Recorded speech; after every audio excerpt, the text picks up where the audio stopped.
Lord, truly we thank you for your grace and mercy, and it is an honor to come before your throne of grace. We ask for your wisdom and guidance this day.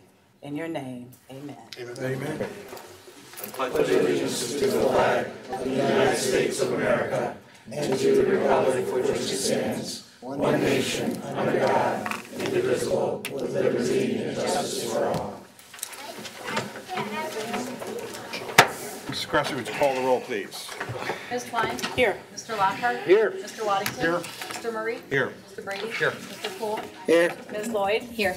Commissioners, you have before you the minutes of our meeting of April 9, 2018. What is your pleasure? Mr. Chairman, Mr. Waddington. I move that we accept the minutes of the April 9th meeting and dispense with the final reading. Second. Got a motion, second discussion. Without objection, the motion will be approved. And hearing no objection, the motion will be approved. We turn now to audience participation. Anyone wishing to address the commission on any of the items of our regular legislation, please step to the microphone, give us your name and address, and share with us your thoughts, bearing in mind that this period is limited to 3 minutes per person.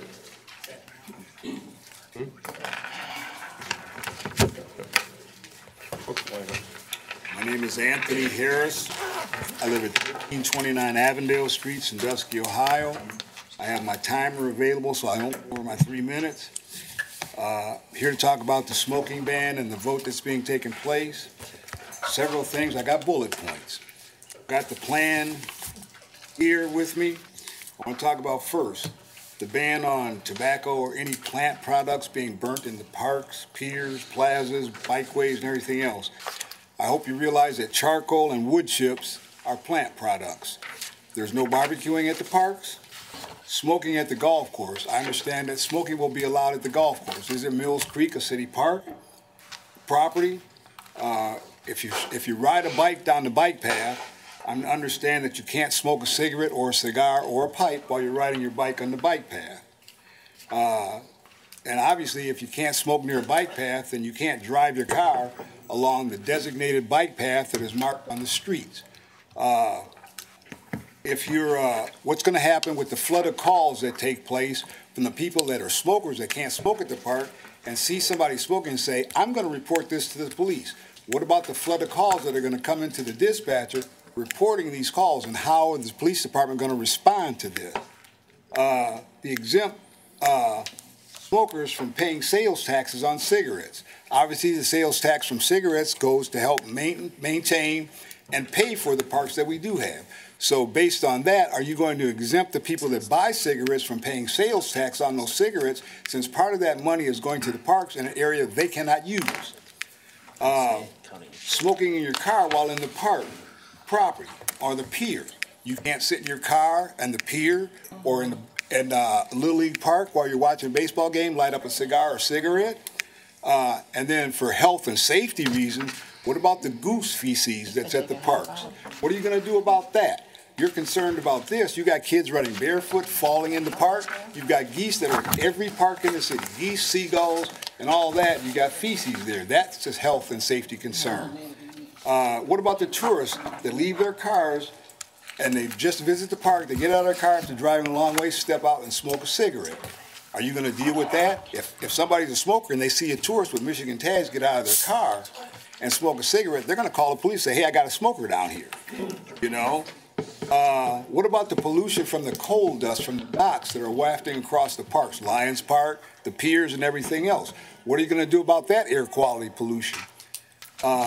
If you have a driveway and you're a homeowner and it happens to be next to a park, you can't walk out in your driveway and stand at the edge of your driveway, watch the kids play and smoke a cigarette. That's your property. But according to this ordinance, you can't do that.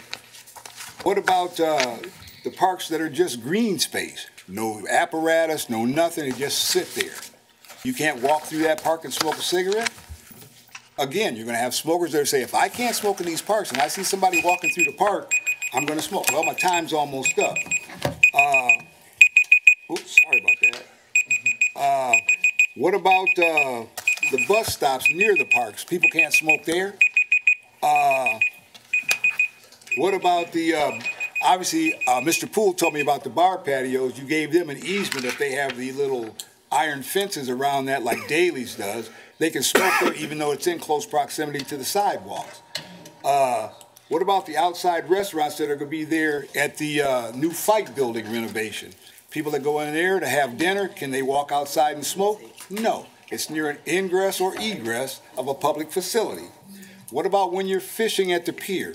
You can't sit there and you're going to tell me you got to leave that pier and go smoke a cigarette and come back. Fishing doesn't take 15 minutes. You're going to be down there for a few hours. So you're telling me that you can't smoke down there? Those are some of the things that I have to say. Obviously, in my thinking, this was not well thought out, and there was no public hearing discussing this ordinance before you guys proposed it and decided to make up legislation that you would vote on to ban smoking in all the parks in the city. Thank you, Mr. Harris.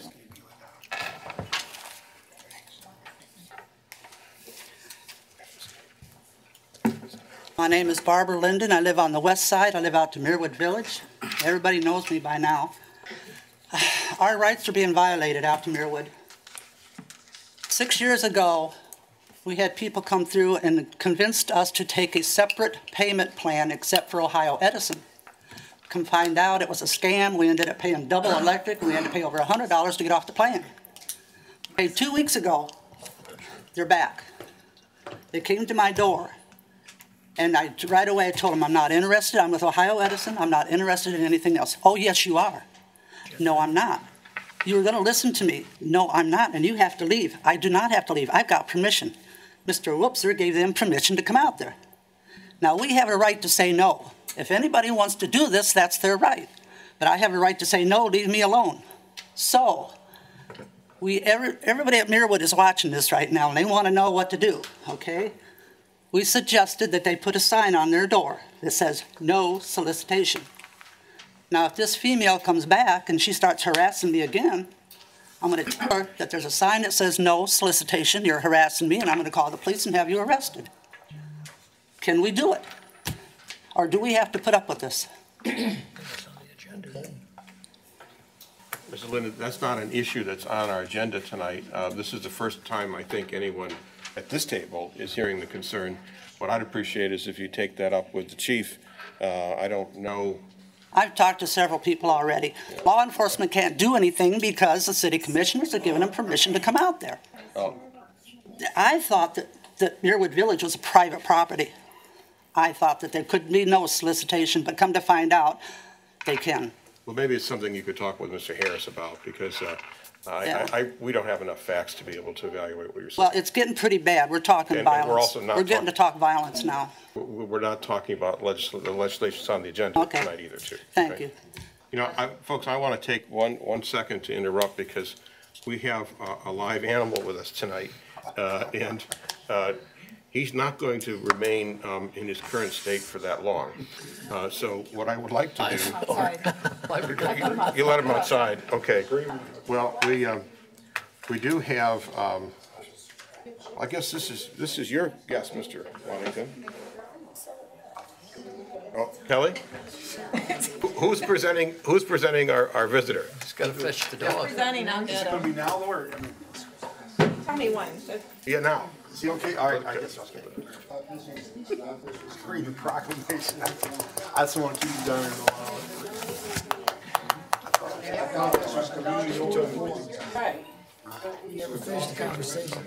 We'll come back to it, sir. We're just interrupting because we have an animal here. We're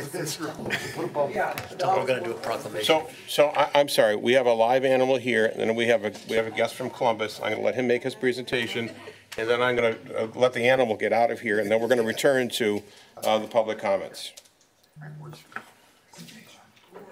Okay.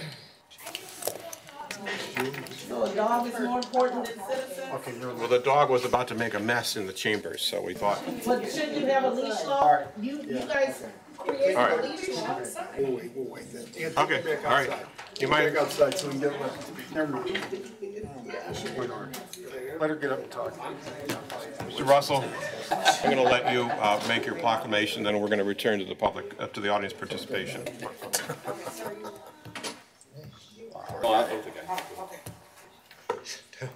No, Mr. Yeah. No, I'm not actually. I'm with the government. I'm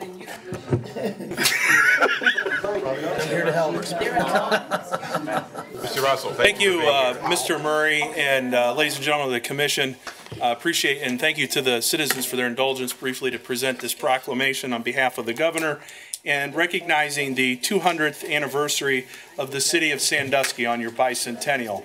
I've had the privilege of serving the governor and representing in this area for the past year, and I can say my visits to Sandusky have been just outstanding. The people that you have working in your city and the citizens have been very hospitable to me in my role, and so I greatly appreciate that. And that was on full display, as you know, when the State of the State was here, and we could see how your community comes together and is very proud of what they have here in Sandusky. So on behalf of the state of Ohio, congratulations on celebrating your 200th anniversary. This event is an opportunity for the residents of the city of Sandusky to celebrate the rich history associated with your community, and we encourage you to use this anniversary to reflect and honor the people, places, and events associated with Sandusky's historic past. Best wishes for a memorable and enjoyable celebration, signed and presented by the Governor of the State of Ohio, John Kasich. Congratulations, everybody.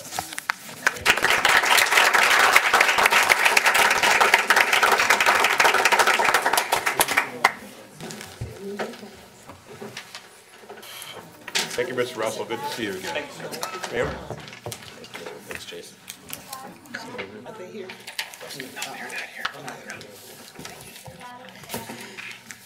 My name is Yolanda Churchwell, and I live at 1126 Buckingham Street. And I'm a non-smoker. I'm actually allergic to smoke, but I am opposed to this proposed smoking ban and all of the open areas in the little print, that leaves later interpretation and law implementations put forth by this group of people. Even more, I am opposed to the process in which laws are proposed and passed. I believe that the commission is supposed to be a body of people that represent the citizens of this city, and that is not what is occurring. Whether you are for or against this law, it is a smaller symptom of the larger problem. Not a single commissioner has contacted me or anybody that I have talked to and asked in the last 3 weeks regarding this law, but yet and still a decision that I personally believe can lead to a negative effect in the dynamic of this city and the relationships between its citizens, the citizens and the police, and the citizens and the commissioners is taking place. That is the root of my opposition at this time. I do not want to see Sandusky turned into a police state or become a hot bucket of angry, frustrated citizens and police who fear one another. I believe that this process, and specifically this law, hurts our city and its growth in so many ways. I believe that in its current state, our commission as a whole is not working for the people who elected it. I would like to see the commission focus on issues that the citizens deem important and crucial to our well-being and growth. I would like to see the commissioners reach out to the citizens and see what it is that we want done, rather than a select group of people setting and moving forth with laws that can cause confusion and disrespectful ways among our citizens. Thank you. Thank you, Ms. Churchwell. Yes, my name is Michael Green. My address is 1615 Pierce Street. I'm here to speak on regards of the smoking ban, okay? If you don't stand for something, you'll fall for anything. And it starts with one thing. And that one thing leads to everything. And then you have nothing. I'm a taxpayer. I smoke. But it's not just about you attacking me as a smoker. You're attacking me as a taxpayer. Okay? You don't want me to smoke in the city of Sandusky? Write all the smokers off as exempt as far as taking our money. And I'll be glad to stop smoking. But you want to violate my rights as a citizen, okay, but still take my tax dollars. We put you all in place to do a job. You have bigger issues than cigarettes, okay? You got streets. You got drug problems. You got alleyways that need to be cleaned up. And you worried about a cigarette butt. The exhaust from a car kill you faster than the smoke from a cigarette will. What you gonna do next? Tell us we gotta buy electric cars? We put you all in place to do a job. Start doing your job. Thank you. Thank you, Mr. is not a sporting event. We're going to conduct this in a dignified way. People are pro and against this, and we're not going to clap. Sharon Johnson, 1139 Fifth Street. I would like to talk about the two TIFs on the agenda tonight. There's one TIF for out on Cleveland Road, that project out there, and the other TIF is for some properties downtown. The TIF is for 30 years at 100%. There are about a total of, between the two, about 40 properties taking off the rolls of the real estate taxes. I'm disappointed. The city schools have allowed this 100% at 30 years. We don't do that anymore. It's usually 75% for maybe 15 years. 30 years is a long time. And that the schools are going to be losing out on 40 properties. Who's going to make up for that? You and I, in our taxes. The school's going to come to us, and they're going to ask us for more tax levy to make up for this. That's a lot of properties. So I'm wondering also, I took the liberty of looking up every one to see who owned what parcel. And there's about 14 city parcels. Most of them are downtown. Now, I don't know what's going on there, but the city doesn't pay property taxes. They're a nonprofit. So I don't know if you're doing a land swap there with that Cleveland Road operation out there. I don't know what's going on there, but I'd like an explanation. Thank you. Thank you, Ms. Johnson. I'm sure we'll have quite an extensive conversation with Mr. Lasko later on. Bertie M. McCarty, 1305 Cleveland Road, Sandusky, Ohio, 44870. My question is, when you guys have an event, I don't need Greg or Wes to answer this. I need the other commissioners to answer me. When you guys have an event, what happens with the smokers who comes into town, and you can't give everybody a ticket? So what happens with the rest of the people, and do you brush it under the carpet, or do you just keep it in place? Or do you keep it in place for those who you want to keep it in place for? And it creates a problem with, and I'm not a smoker, don't like smoke, but I'm for the smokers because it makes no sense. Because you're telling them what they can do and what they can't do. So can somebody answer my question? Out of the 5 commissioners who voted for this. Ma'am, this is a comment period, so you're allowed to say whatever you like, and then I'll let the other folks speak next. So you guys don't answer none of the questions or anything? This is a public comment period. Oh, okay, well, I disagree with you 5 commissioners who voted for the smoking, voted for those not be able to smoke in downtown area and at the parks. Mr. Chairman. Thank you, Mr. Carney. Mr. Chairman. Yes, Mr. Paul. Do we not, as a matter of... Good afternoon. My name is Jeff Burke. One second, please. As a matter of normal course, answer these questions when the legislation comes up? We do, Okay. yes. The point is, that's the answer the lady was entitled to. All right, thank you. Mr. Berquist. My name is Jeff Berquist. I live at 629 Edgewater Drive. I am not a native Sanduskian. I moved here 35 years ago. I've lived through some of the best and the worst times that the city has had.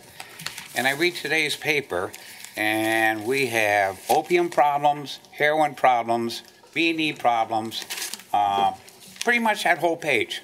Smoking's not on that page. Smoking's nowhere in this register.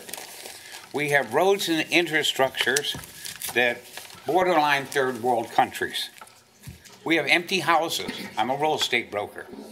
You have a whole bunch of empty houses that are called zombie houses that the banks haven't done anything with foreclosures yet that is going to be coming up. You know, have we addressed Bike Week? Have we addressed other festivals? How are we going to enforce this when right now we're paying over $500,000 in overtime to the police and fire department because we're undermanned? Most fire trucks leave with 2 people, one running the engine, one running the hose, and no one running into the buildings. Other festivals may decide to move out of town if they're no longer allowed to smoke this. And where is this going to stop? The state right now has legislative that says I'm allowed to have my dog on my outside patio. How many people are allergic to dogs? How many dogs have fleas? how many dogs have ticks. But they're going to be allowed out there, you know. I remember watching the Titanic. The tip of the iceberg is not what sank the Titanic. It was what's underneath the water. What is underneath the water if this thing goes through and we keep adding more and more? And the last line of that thing says, you all have the authority to keep changing, manipulating, and altering the non-smoking. You know, I don't smoke in my car, I don't smoke in my house, and I'm in charge of 60 kids at my daycare. And I don't smoke there. But one right goes after another. I remember what Hitler did during Germany. First he took the guns. Then he said, we'll take the gypsies. Then he said, we'll take the retarded, and no one said a word. Then he said, well, we'll go after those that are physically handicapped, and no one said a word. Then when they came for the Jews, and they said, oh, there's no one left to talk for us. We all need to talk about this. We all need to reconsider this. Thank you for your time. Thank you, Mr. Berquist.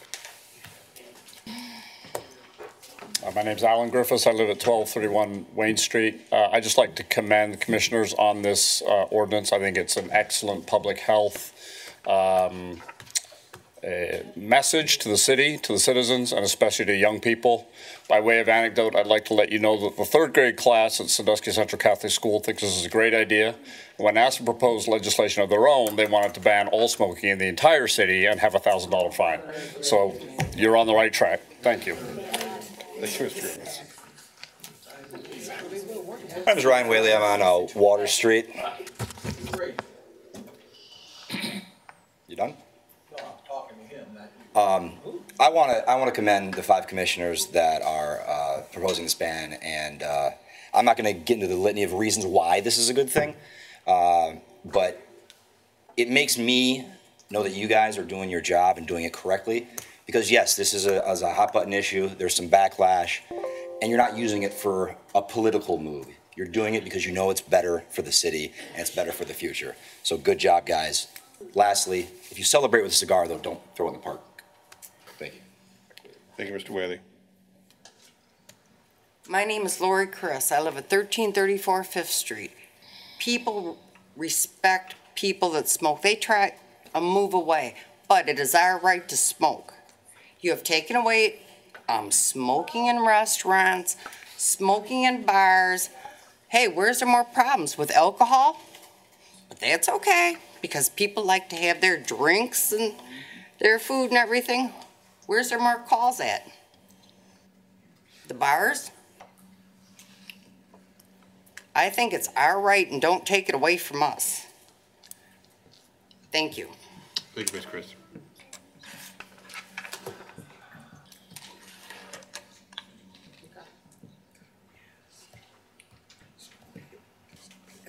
Hello, my name is Rich Carruthers. I live at 2133 Remington Ave in Sandusky, Ohio.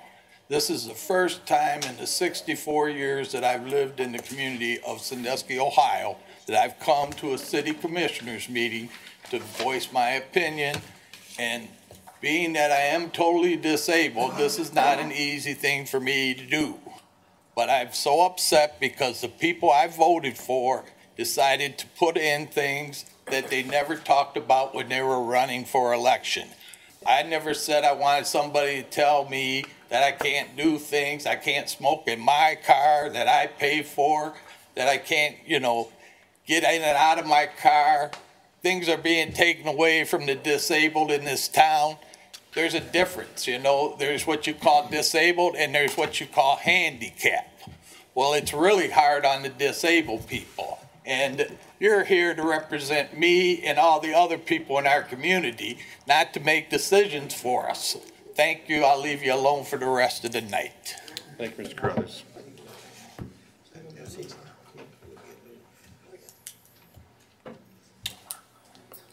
Greetings. My name's Tom Lamarca. I live at 206 48th Street. I'm here to speak a little bit about the smoking. First of all, I think that overall, the commissioners do a pretty good job for our city, and I appreciate everything they do. But I think that you're jumping the gun on the non-smoking in the parks and on the piers when a family comes in from out of the area to take their kids fishing and mom or dad wants to have a cigarette, they should have the right to do that. I am a non-smoker. Smoking is offensive to me. I can smell the smoke in a car ahead of me. I can smell the smoke on the people in this room that have been smoking. But I don't begrudge them for doing that. And I think it is the wrong direction to go to say there's no smoking in the city, the parks, etc. Take a second step back. Don't let one group of people direct you and force the city to be doing something that they're going to regret down the road. Many great comments from the other folks here. Some of this stuff goes back to Stalin and Hitler with the direction in which this has been, or the way in which this has been done, and I just think it's wrong. So please, put it on the back burner, bring it up for a vote. Let the city have, or the people that pay the taxes have a vote on this. Thank you, Mr. Marco.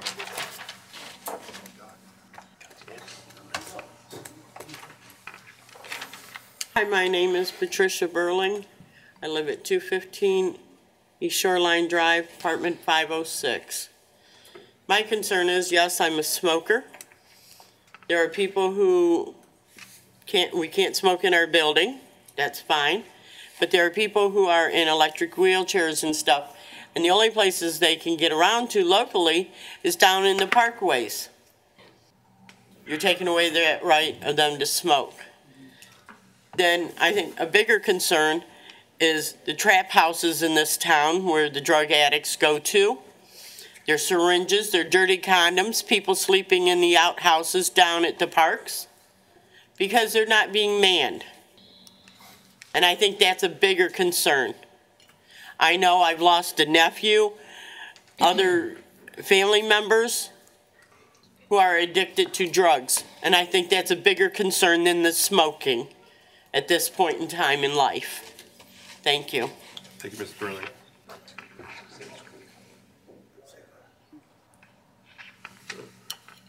Hi, my name's Casey Jacobs. I live at 606 Wayne Street. I just wanted to say that I am in support of the smoking ban. I believe it would lead to a cleaner and safer environment for our community's children. I live very locally and we walk to the park all the time, and it's pretty frustrating when I feel like I either can't stay or can't be there because of the risk of inhaling secondhand smoke for both me or my son running through the park. So I am in support of it for those reasons. I also think that, we see a lot of cigarette butts down there being thrown into the water along the shoreline there, and I think that would help to eliminate some of that as well. Thank you. Thank you, Ms. Jacobs.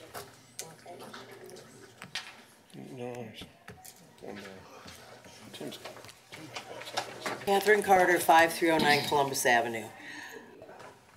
Everybody, last meeting we've had, the demons of smoking, we all know that, whether we're for or against it because they smoke or don't smoke. To me, this is about cigarette butts. Miss Lloyd likes to bike, Miss Lloyd likes to run. You see cigarette butts all over the place because we don't have places to throw cigarette butts when people are done with their cigarettes. The cigarette butts pile up along the curb on the pier, and Mr. Pesta's new plan is not going to have a curb there. No one's getting fined for littering on the pier. I never see anything about anyone getting fined for litter on the pier. So when that pier doesn't have a curb anymore, that's never picked up with a street sweeper all summer long, it's going to end up in the lake. Then it turns into pollution, and the cities can get in trouble for that. I think this has more to do with cigarette butts looking messy and being all over the place and nowhere to throw them when someone's done with it, just like the waste cans should be emptied regularly, than it is about the health of the city. You can walk away from someone that's smoking. You can sit on the other side of the park and the smoke's not going to come towards you. I understand people want to be concerned about their kids. I understand their grandkids. I understand that. But there is a lot of room in these parks, and to pick and choose that you can't do this and you can't do that, and I've heard a lot of the C word all the last 2 weeks, the communism thing, and I said, I try to stay away from that, but you're stepping on people's throats when that's not what they hired you for. Thank you. Thank you, Ms. Carter.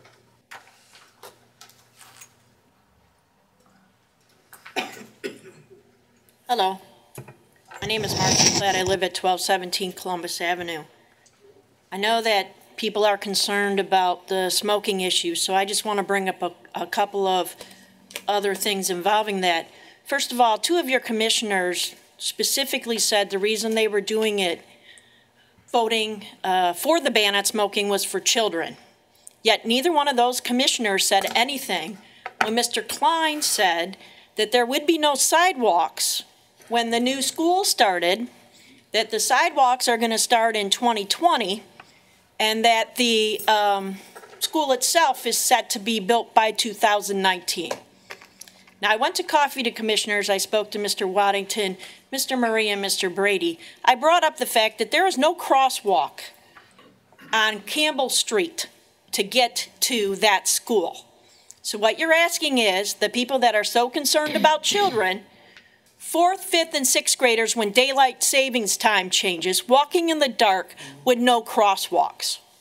Now, I don't know who dropped the ball on this, but this is the kind of things that the city people voted you in to do and voted that extra levy money in.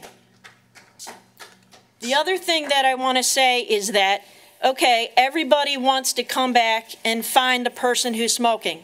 I'm a non-smoker. What's the city of Sandusky going to do about the businesses?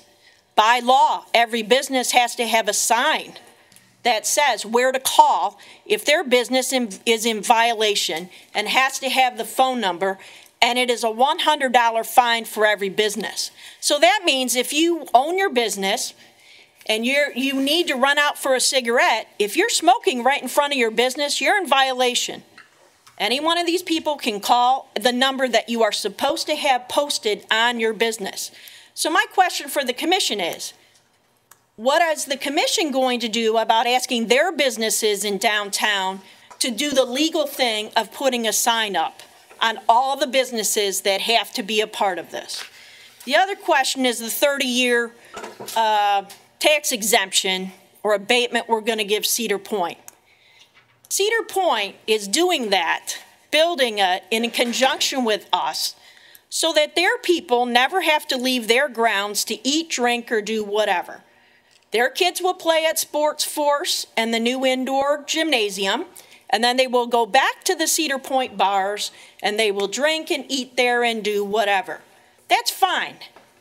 But my question is, I don't think, and I've said this to Mr. Webster, and I've said this already up here, that they have ever fulfilled the first part where they were supposed to have a trail go back to city area on part 1 of Sports Force. I'd like to see them at least do that. I also don't see anywhere in the plans where there is public parking. Now, Mr. Murray told me he's assuming that they're going to allow that. But I don't see them allowing Marcy Platt with her kayak to go down near their businesses and whatever, pull it out of my car, and put it in their launch. I think what's going to end up is that the Sandusky people are going to be stuck with Pipe Creek, that area, when we're the ones that are helping foot the bill for giving them the land, of which we've already given them a significant amount of money to start. Okay, thank you. Name is Platt.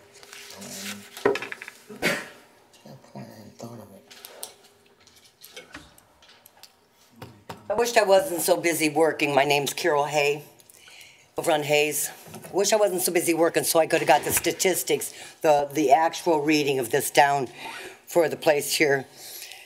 But on as of 2009, the federal excise tax on a pack of cigarettes was $1.01. We're almost 10 years later. It's went up. Mr. Casey just putting it up again, trying to put it up again. The tax money goes, that $1.01 goes for the federal to fund the State Children's Health Insurance Program, S-CHIPS. The U.S. Department of Health and Human Services administers the CHIPS. The Congress created the program in 1997 to expand health care coverage to uninsured children. Continues on, and it helps the people that's ineligible for Medicaid, excuse me. Congress twice tried to expand the program, but they were unsuccessful. But they continued it on. States and local governments also have levy taxes on cigarettes for various purposes. In 2015, the H.R. 2015, or S-CHIPS, passed as part of the Balanced Budget Act for our country. Now you go on down here a little bit, and like I said, if I wasn't so busy working, I could have got you a little poster board made up and shown you exactly where we're at with it, but I cannot. So, February 2009, President Obama passed a bill. It provided 62-cent raise in taxes on a pack of cigarettes. The expansion brought the total cigarette tax to $1.01 per pack, median nationwide. Rhode Island charges the highest for the state at $3.46 a pack. Now remember, the median was $1.01. Rhode Island, $3.46. On the other hand, South Carolina charges the least at 7 cents per pack of cigarettes. Now, all states in the 50 states and plus the District of Columbia is the median is $1.18. States have often increased taxes on cigarettes in an attempt to generate revenue to help reduce their budget deficits. States use the money on anything from roads, education, health care, to prisons and infrastructure projects. My late husband passed after serving in Vietnam for being an alcoholic. And all we do is keep expanding the liquor in this city. I would appreciate it if you would not mess with the taxes, allow the people to smoke. They're not coming right up to you and smoking in your face. You're taking away our rights. And this right gets taken away, another gets taken away, another gets taken away. Right. And it hurts. I'm a minority. There's a lot of minorities. Knock it off, sir. This is not a sporting event. I've said that before. You don't care. My name is Roger Gunlock, and our family business is 910 Columbus Avenue. I'm not here to talk about smoking. Our business has been located in the heart of Sandusky for 125 years. And 3 years ago, we decided that we wanted to continue to be part of what we call the Renaissance of Sandusky. And we decided if we could get the cooperation that we needed, we would stay in Sandusky and not have to relocate to an industrial facility outside the city. I'm here to thank the commissioners, the city of Sandusky, and most importantly, our neighbors. Item number 4 on the agenda is legislation in favor of our company. But what we're doing at our company is supporting the growth of our company, which has been consistent for over 40 years and has been increasing in the last 3 years. What we're doing is improving the safety of our company. Right now we load and unload trucks on Columbus Avenue during busy times of the day. We will no longer have to do that. In addition to that, we have removed several abandoned houses from our property. The neighbors have cooperated with us in selling us some property to expand and to improve our lot lines. And I just came here tonight to thank the city, especially our neighbors, for their cooperation, and we intend to stay in the city for a long time to come. Thank you.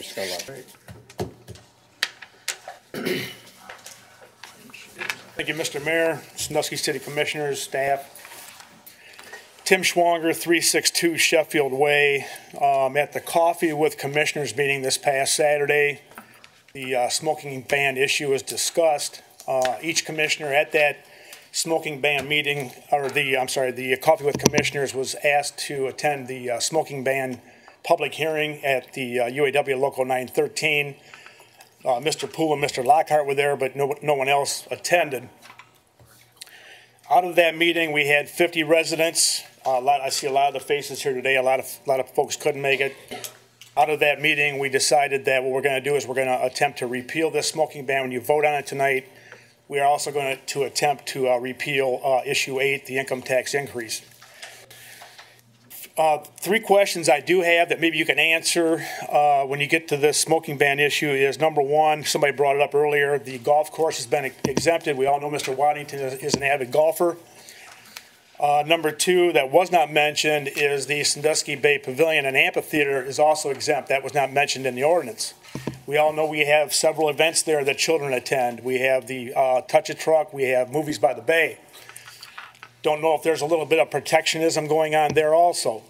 This is obviously going to be a selective enforcement type issue, which is unfortunate. The question would be is what department, obviously it's going to be the police department, but what officers are going to be in charge of enforcing this new law? Is it going to be the nuisance abatement police officer that we have? Is it going to be the 2 community police officers that we have? Who is actually going to be enforcing it? Who's going to be the butt police is what I'm asking, okay? You know, Mr. Whaley told me before this meeting started that he picked up 500 cigarette butts in Shoreline Park over the weekend. And I believe him, because we have several trash cans in all of our parks, but we don't have any cigarette butt receptacles. Today's cars don't have ashtrays in them. What are the people expected to do with their cigarette butts? There's one cigarette butt trash can receptacle in Shoreline Park, and it's outside that 25-foot ordinance that we currently have. Let's do the right thing here, folks. There's nothing wrong with the smoking ban that we have now, 25 feet. If her child is in Shoreline Park playing, and I'm all the way out at the end of the pier and I'm fishing and I want to have a cigarette butt, you cannot, nobody in this world can honestly tell me that my cigarette butts, or my cigarette smoke, is impacting her child 300 yards away. Thank you. Thank you, Schwarber.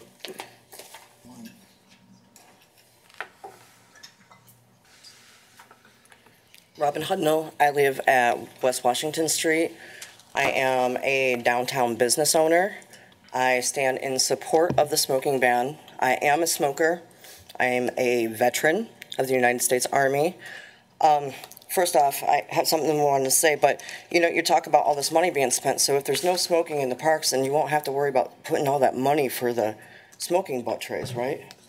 So, but with that being said, you want to talk about our rights and taking rights away, things like that. Mind you, I am a smoker, okay? Whose rights? We're taking our rights away as being a smoker or being a non-smoker. How about taking the rights away from being a parent? Or what about our children's rights, right? They're our future, right? Our kids. You know, if that wind is blowing 300 feet away, it can get to my children. So I believe that the 5 commissioners are doing just that. I believe that they're protecting the rights of our children and our future.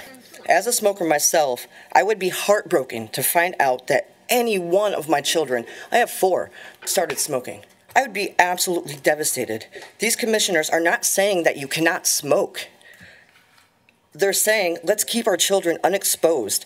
Let's provide the cleanest possible environment while they're at our parks. Let me stress, at our parks. I stand for the smoking ban with those commissioners because I believe in the future of my children. I also believe in the future of all of your children and wanting what's best for them and the future of this community. And I believe that that purpose way outweighs the importance of my horrible addiction to smoking. Our kids are our future. Thank you. Thank you, Ms. Hudno. Is there anyone else present who wishes to address the commission on any of our regular agenda items? Ma'am. Oh, thank you. Excuse me. Hi, my name is Nancy O'Rourke, and I'm at 523 Hancock in Sandusky. I totally agree with the ordinance that's on the books now for 25 feet. I guess what I'm confused of is as to why there are exceptions to the rule, being the amphitheater area and the golf course. At first, I came in believing that the patios outside of the bar areas that were, I thought, developed because of the non-smoking rule in the businesses. I thought those were involved in this area too because they are a public area and children walk within a foot or two of somebody sitting out there smoking. We do have children in the downtown area, so I guess not that I want to see that happen because I smoke when I have a cocktail. I smoked for years and I quit, but I still do enjoy it and want it when I do that. And I don't know, I guess I won't be able to go even to the Sail Inn. You know, that's not downtown, but that's a patio area, and a child could come by. I guess you're meaning anywhere in the city, you know, because it's a public area. It is, it's a public area. So I guess I'm a little confused at that. And pretty dismayed, to tell you the truth, that this commission would want to take away the rights of people. It just, you know, could be a snowball effect in the wars. Thank you, Mr. Ward. For those wishing to address the commission? If not, then we will turn to a presentation by Mr. Ms. Is it all together? Sir, I have a question. Are you guys answering questions about the smoking ban? We've turned now to a couple of presentations, and we're going to take up the smoking ban in just a little bit.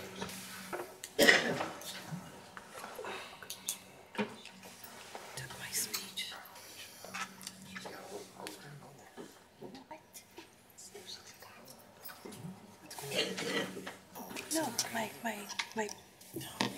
Did someone pick up a piece of paper from the podium when they were up here? Like my speech, you guys? Took her speech.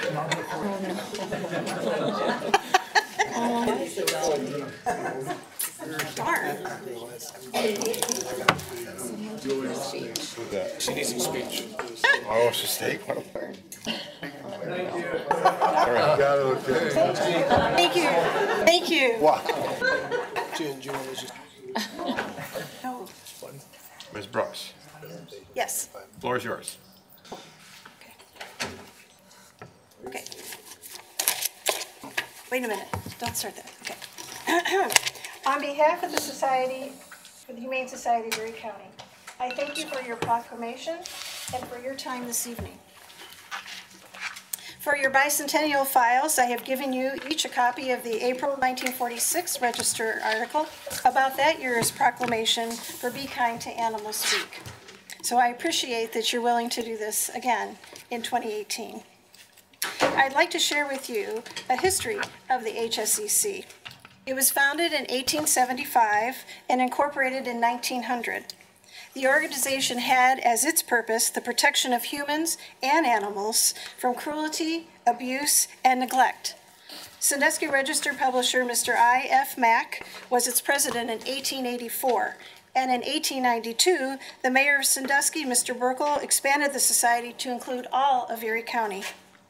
In the HSE annual report for 1951, their mission was stated, quote, to be motivated by the desire to curb man's inhumanity to man and cruelty to animals, and was concerned with the welfare of children, the aged and the helpless, the blind and the maimed, the hungry and evicted and ill-treated, and all types of unfortunate residents and transients of the local community.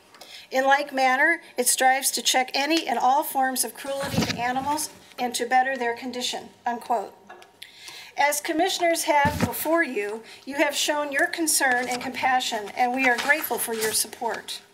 I would also like to take this opportunity to thank the City of Sandusky's residents who have faithfully supported the Humane Society for so many years. There are many unsung heroes who give their time as volunteers at the shelter and at our fundraisers on behalf of humane treatment to animals. We receive no funding from any sources other than direct contributions. We are not associated or funded by the Humane Society of the United States, nor with any governmental unit in Erie County or beyond. George Mylander was a benefactor, and for many years he served on our board. In 1987, he donated the property on Superior Street where our shelter is located today. Ruth Parker was also a major benefactor, and area foundations and local businesses have all been generous with money and materials. We are currently doubling our space so that we can accept more animals and updating our shelter to better utilize today's standards of treatment. The ambitious project has been designed to be completed in 3 phases as money from donations become available. Phase 1 was completed last year, allowing us to add 2 meet and greet adoption areas, add room for more storage of materials, add a commercial washer and dryer for dog bedding, a dog washing station, and much more. Phase 2 will begin later this spring to renovate the existing space to accommodate more cat housings and add a public education room, offices, and updated HVAC system. We hope to secure the funding for Phase 3 later this summer to add more dog kennels, re-roof our entire building, install heated flooring in all dog kennels, and add indoor-outdoor runs for larger breed dogs.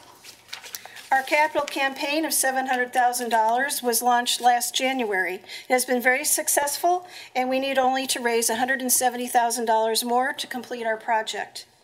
In order to give you a little idea of what we do, I have a short 3-minute presentation that features just a few of the dogs and cats that have been adopted into forever homes in the area recently.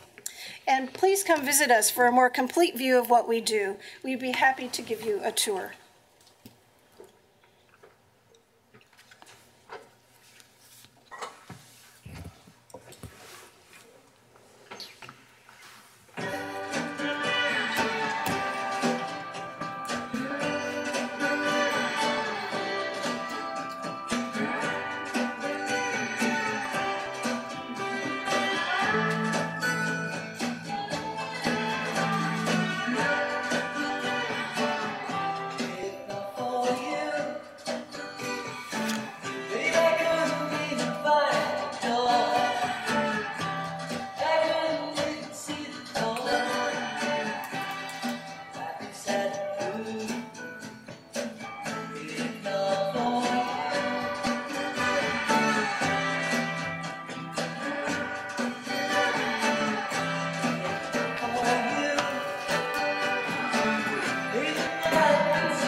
you, Ms. Brooks. Now, does that complete your presentation? Mr. Waddington has a proclamation that he would like to read. Maybe you could come up to receive it.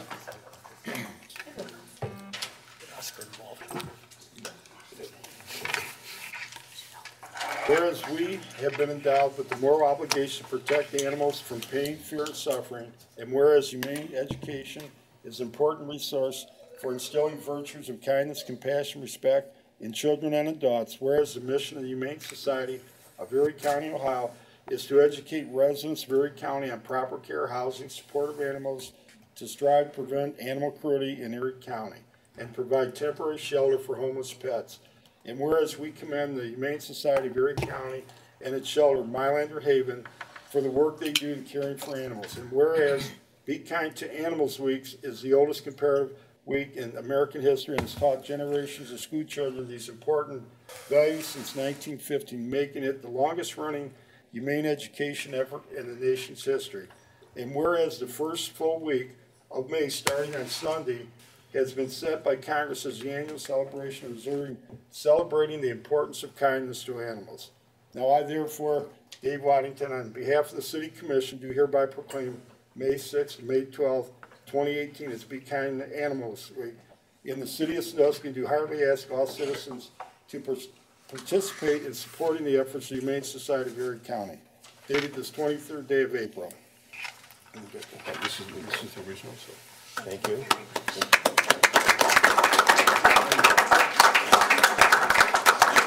Oh, you want to introduce your guest?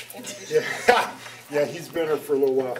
He's 8 months old, and this is one that I went out there 2 different times. Families took him, and they had him like 5 or 6 days, brought him back, and I happened to stumble in there on a Sunday. He was still there. So other than the second night I had him, I thought I had a roof leak in bed. He jumped in bed with me. He's been great. Sorry. Okay. Thank you. Here, I'll get back in. And then, if I can, real quick, Commissioner Lloyd has got a wrestling dog also, correct? Yep. Yeah, we got her in South Carolina. Yeah. Yes. Thank you. Thank you so much. Thank you, Ms. Brooks. Mr. Chairman. Mr. Brady. I want to step in for just a moment and thank Ms. Brooks and the Humane Society for the wonderful work that you do. I know it's tireless, and I've been out there a few times, and it's tough work, and it never goes away. Just when you think you're getting a handle on cats and dogs, more pop up, and it takes very dedicated people. And I know you have very dedicated people on your staff and your board also. So thank you very much, and I'd like to thank Mr. Waddington for bringing his dog in. He has now taken this commission halfway to a dog and pony show. Thank you very much. Appreciate that. Okay, next we are going to have a presentation by Mr. Klein. Mr. Klein is the Director of Public Works, and a couple of years ago we started having, for the first time, a capital budget. We've always had an operating budget, which is how we fund the day-to-day operations, police, fire, people who work in the parks, works in the street department, all the things we do on a regular basis. But we had not had, until a couple of years ago, a capital budget where we planned out how we were going to spend a considerable amount of money that we spend every year. Mr. Klein was tasked with pulling all that together in an orderly way, identifying funding sources, and putting together a plan in terms of what we would do. So this is an extension of the work that he's been doing. He adds another year each year, and this has been on each one of these has been on our website, and anybody can take a look at that, see where we're spending money on parks and streets and trees and everything else, and when that's going to happen and how it's going to be funded. Mr. Klein. Yes, sir. Thank you, Mr. President, residents, staff. This plan, in the past, I've shown a lot of spreadsheets. I'm going to try to shy away from that this year.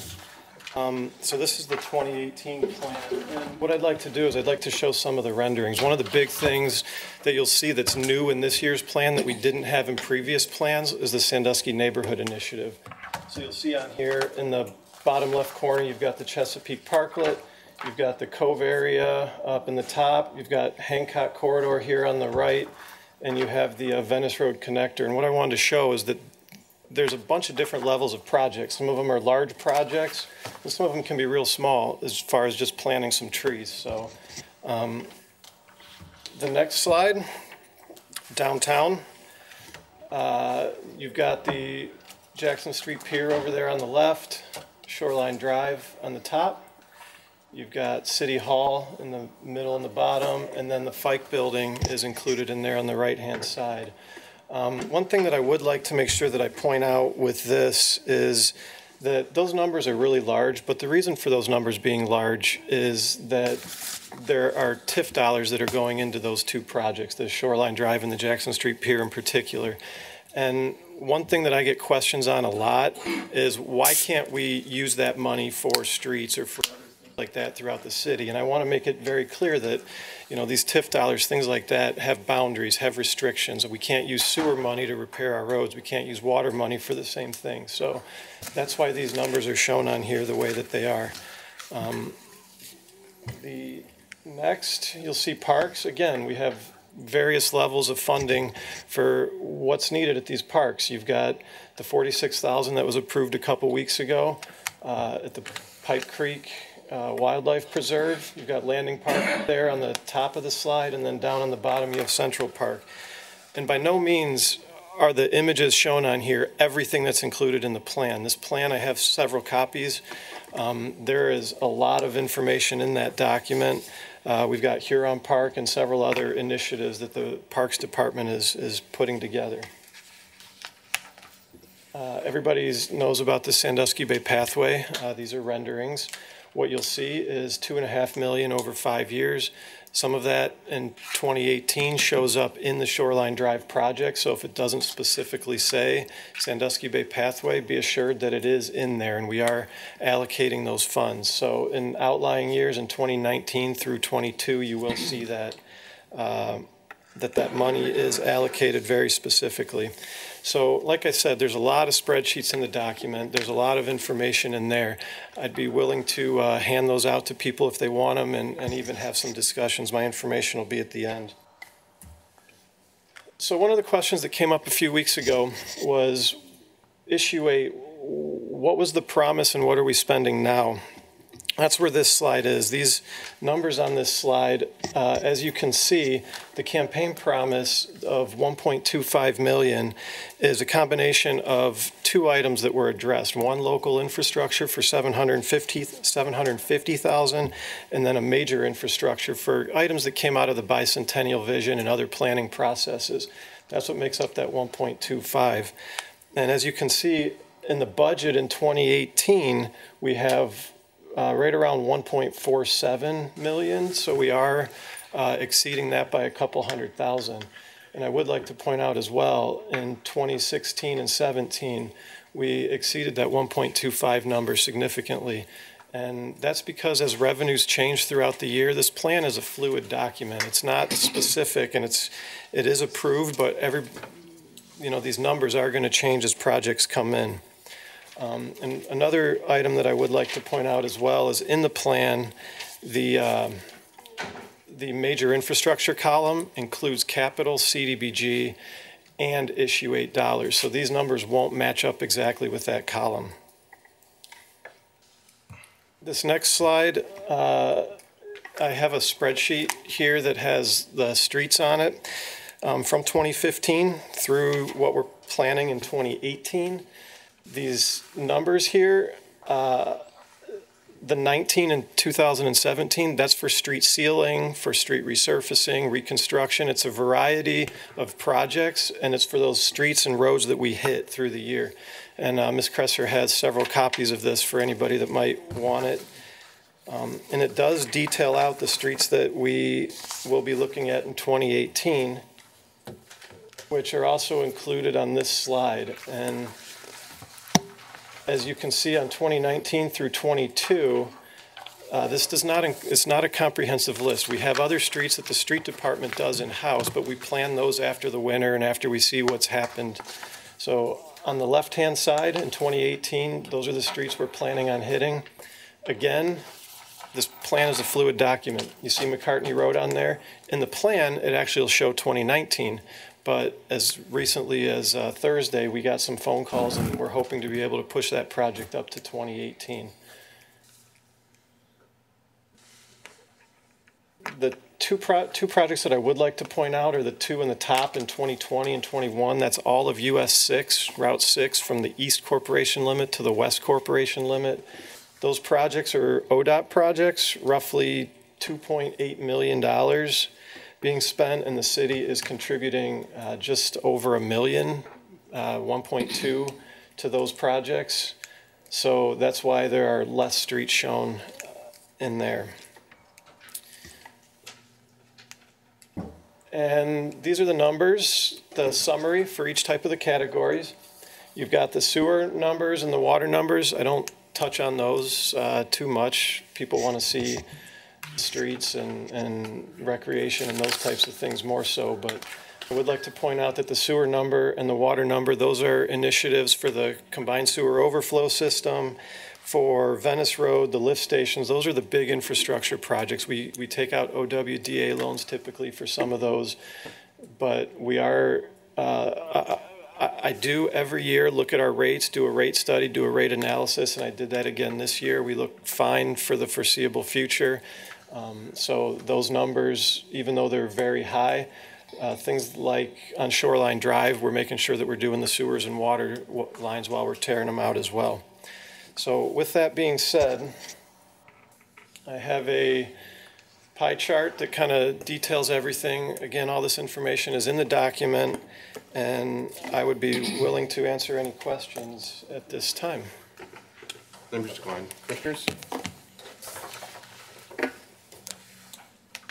Mr. Chairman. Mr. Poole. If you just go back to the slide that details the 929 for neighborhoods, which slide was that?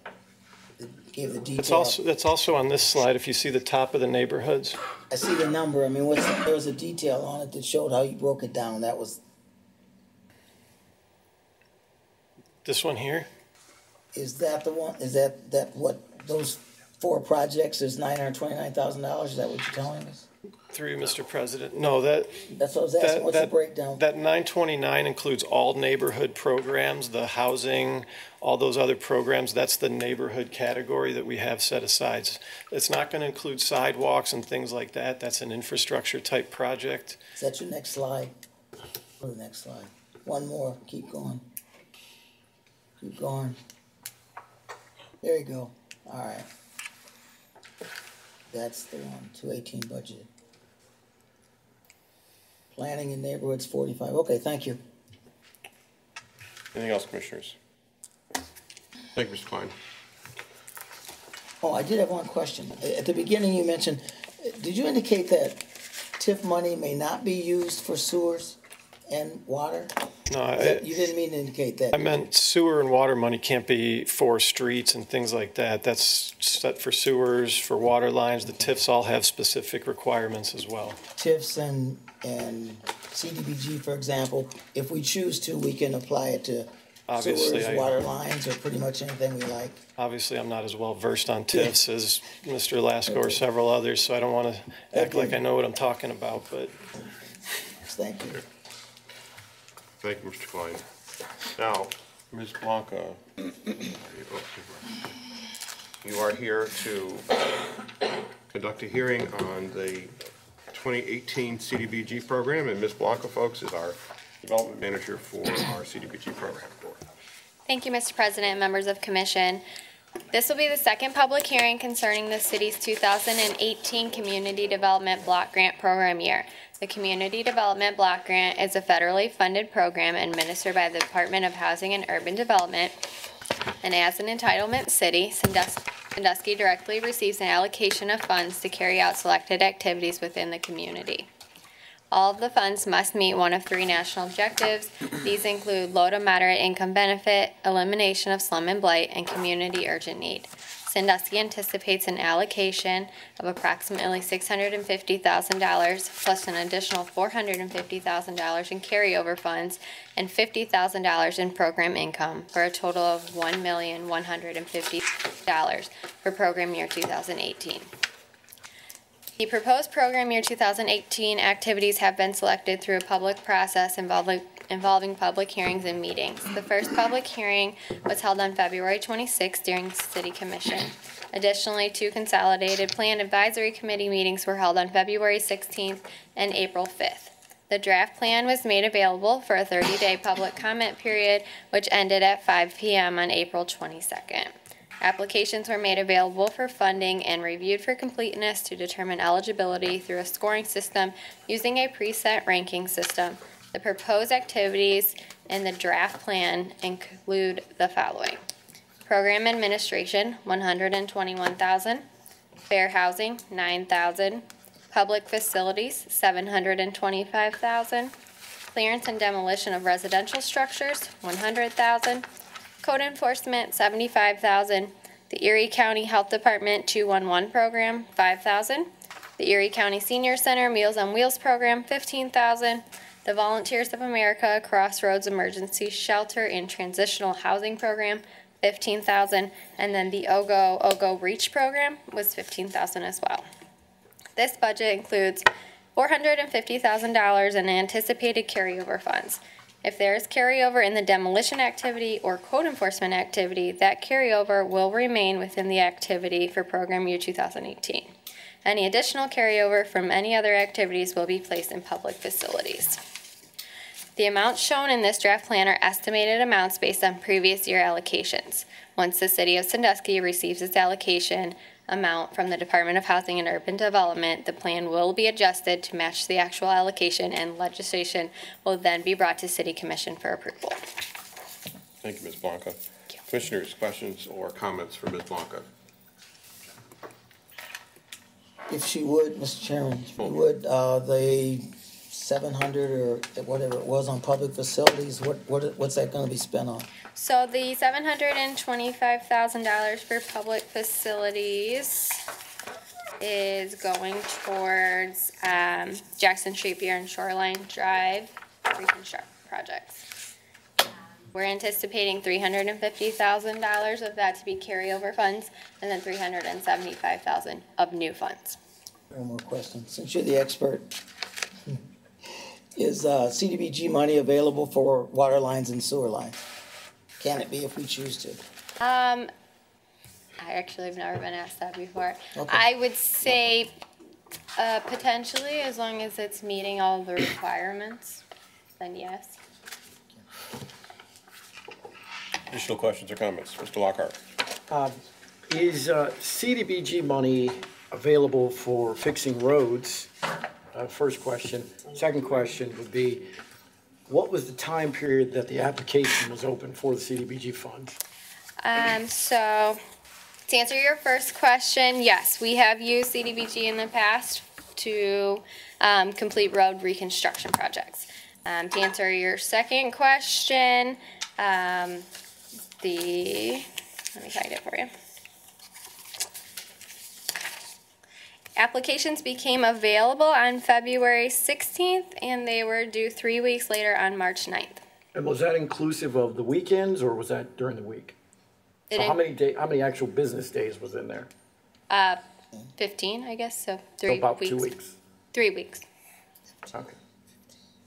Additional questions or comments, commissioners? This is a public hearing, so if there's anyone who wishes to speak to the CDBG program, please step to the microphone, and as usual, give us your name and address and share with us your thoughts. Did you get my email today on this? This ended yesterday. Yeah, I still took it. Yep. Okay. I took your comments. Sharon Johnson, 1139 5th Street.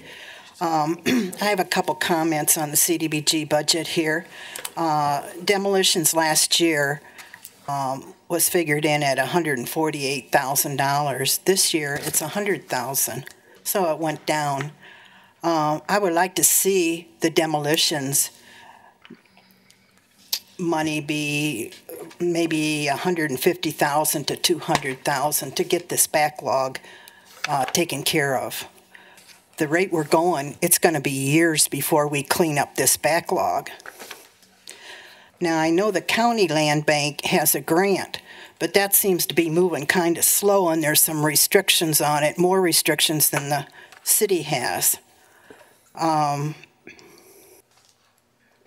I would like to get this list down where it's more manageable. And I think we need to put more money into that. Next are the streets. Last year, we had $365,000 for neighborhood streets. This year, nothing. But we're spending $725,000 on the pier and the Shoreline Drive. That's a lot of money. That's too much money in one project. It's a tremendous amount of money going all downtown. That's not fair. Now, I've been talking with HUD, and your staff member here told me that CDBG will not cover paving roads. She's partly right. When I talked to him, there's certain maintenance activities that are ineligible, such as pothole repairs or road sealing, whereas a new asphalt overlay is considered an eligible improvement reconstruction. Generally, improvements with a useful life of less than 5 to 8 years are considered repairs and not new construction. So I'm thinking that maybe these roads don't have the quality when they are paved, that they're not lasting long enough for CDBG to cover them. They're only saying 5 to 8 years. So if we make our paving last longer than 8 years, CDBG might cover this. So I'd like staff to really look into that. Thank you. Thank you, Ms. Johnson.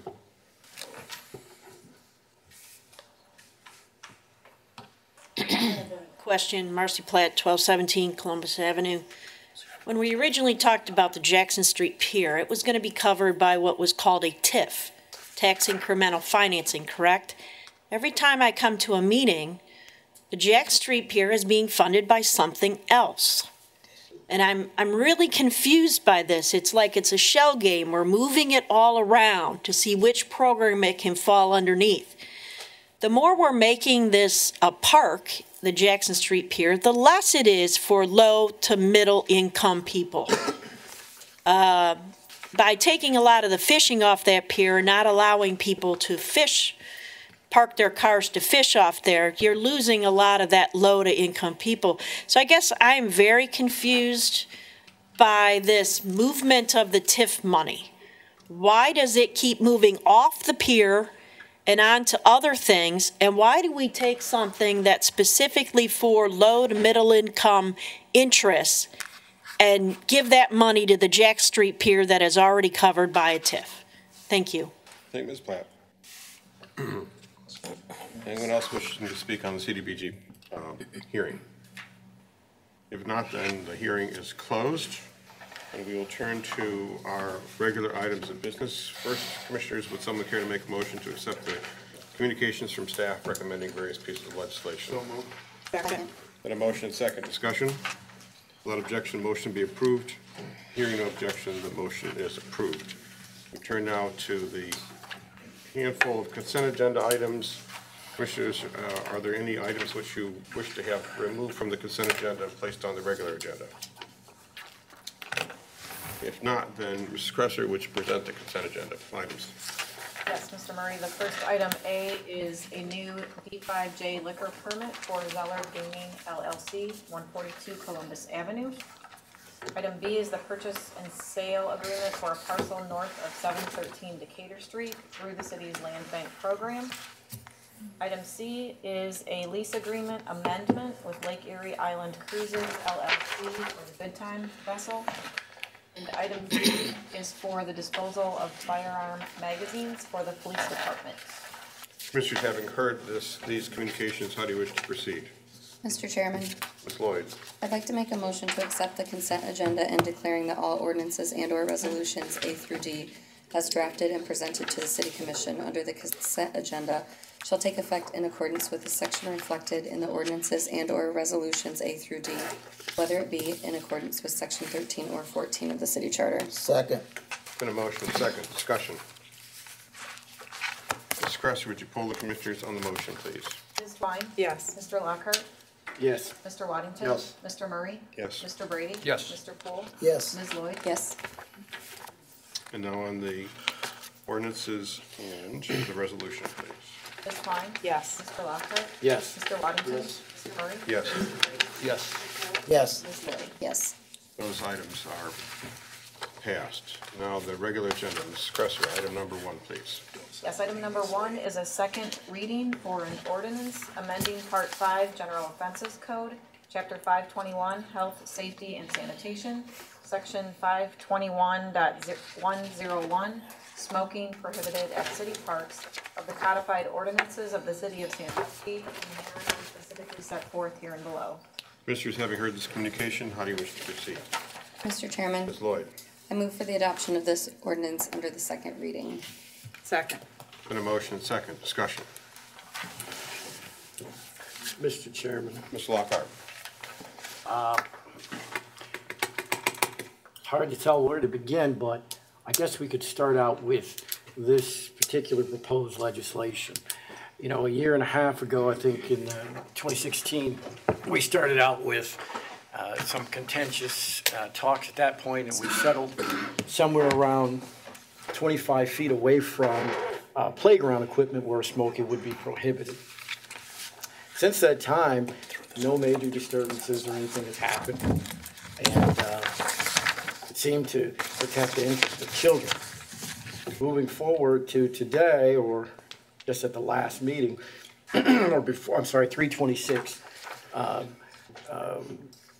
Commissioner Lloyd introduced a prohibition of smoking in all city parks, which gave no time to really vet what had happened over a year and a half, and we still don't know really what's happened over a year and a half as far as anybody arrested, ticketed, what have you.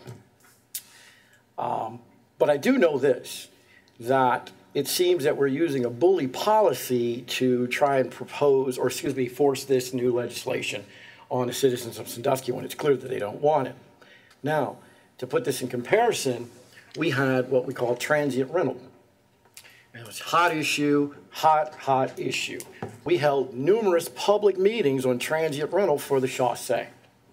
We went to the high school, we had talks here, but we haven't had one public forum outside of this room on the smoking issue. And so today, and over the last few meetings, I've counted the opposition from the citizens that showed up, and it outnumbers those that are for the ban. I've received 1,500 comments, and out of those, I would count maybe 6 that were for the ban, and I would say the rest of those 1,500 comments are against this ban. And as we go forward, there's some interesting things that I noticed from today's meeting so far. Some of the things that were presented is that we're spending, I think, as Mr. Klein presented, $350,000 in parks and recreation out of issue 8, which is the taxpayers' money. In this room, we have quite a few taxpayers, and in fact, we have some people who, this is their first time at a commission meeting in 65 years. They made it down here. And so I'm not seeing the true representation of the people here. Nobody is considering what these people are saying, but we can consider when we're talking about transit rental, which is of no public health, of no public concern to children, but only about money. So I'm curious as to how, well, it's not me, but how anyone could sit here and ignore the people in this room and continue to just to bully it through just to stand fast on a point that they are trying to make. I had a meeting on Saturday. And Saturday, Mr. Poole and I were there, and I guess 50 or so people showed up. And out of those 50 people, it was unanimous that they are against this smoking ban. Anybody can see that. It's online. And yet you continue to bully through legislation for really no apparent reason. You see, we're the government of the people, for the people. So it means we should be listening to them. You know, it's interesting. Another interesting thing, I noticed in the good old Sandusky Register that the city of Huron has put out public opinion polls to listen to their people, but Sandusky doesn't want to listen to their citizens. They don't even want to poll their citizens. You know, I feel that the citizens of Sandusky should vote on this legislation, but at the very minimum, a public opinion poll should have been put out. But I guess we can only do that for the Chaussee. We can only do that for transient rental. We can't listen to the people of the city because this is such an important issue that the commissioners want to stake their reputation and everything on smoking. Is that what we're doing? I can't see that this is a good issue at all. I can't see there's a reason to continue to bully a lifestyle or prohibition on people when they're clearly against it. So I don't know how we make up our minds, how we do things for people. These parks are for everyone. Everyone. So how do we make our decisions if we don't listen to the people? The majority of the people that have come into this commission, the majority of the people that have spoken to me, on the record here, the majority of people that have sent us emails have said they are against this ban. They're against this proposed legislation. Not one inkling of compromise, but there was probably 6 months or 8 months of compromise on transient rental. Not one thought. Not one thought for the rest of the city. I find that interesting. Additional questions or comments? I didn't mean to interrupt you, Mr. Lockhart. Were you concluded? I'll let somebody else speak before I speak.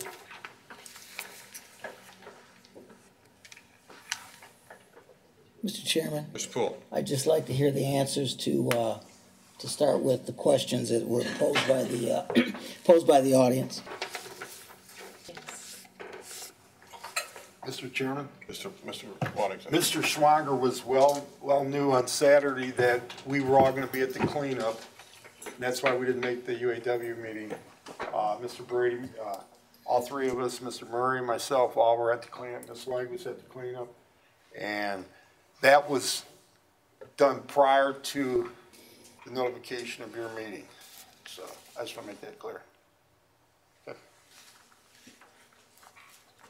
Additional questions or comments?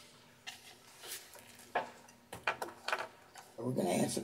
What's the question you'd like to ask? Some folks asked about downtown, why exempt the golf course.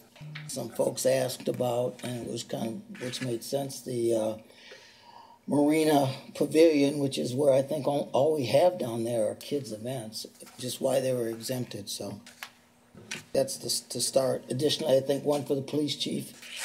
Are the resource officer, don't we have a nuisance officer? Are they going to be available to enforce this? I think a lady that was in support of this asked. Wanted to know whether or not we actually had, if you're going to enforce it. So that's three that I remember. I kind of took notes best I could. Chief, are you able to address that question? Yes, certainly. Through you, Mr. President, and through Mr. Poole. The last ban with the 25 feet was complaint-driven. So I'm envisioning that we're going to have a complaint-driven format. If somebody calls us, the last time we gave a directive for the officers to go out, our plan last time, and I think it makes sense this time, is to give folks a warning, let them know that there's a ban in place in the parks, and hopefully get cooperation for them to extinguish their cigarettes or whatever device they have. After that, obviously, if there becomes an issue, then we'll have to deal with it. But our approach will probably be just as we have now, and it makes sense to me. So can't see us assigning particular officers to do enforcement because they're doing a variety of other duties. So whoever's available when the complaint comes in, we'll respond down there and we'll handle it just like any other complaint that we have. Thank you, Chief.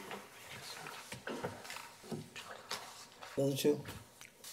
Are they directed to anyone in particular? Impact, it doesn't matter to me.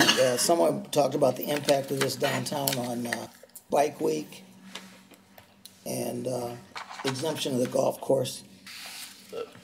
Through the commission president to Commissioner Poole, as it relates to the exemption of the golf course and the marina, the way that our enterprise recreation funds are set up as separate and therefore not defined as a park. So to include those would take another affirmative action or amendment to the legislation because they're considered enterprise funds as opposed to parks, the way that we define it in the law department.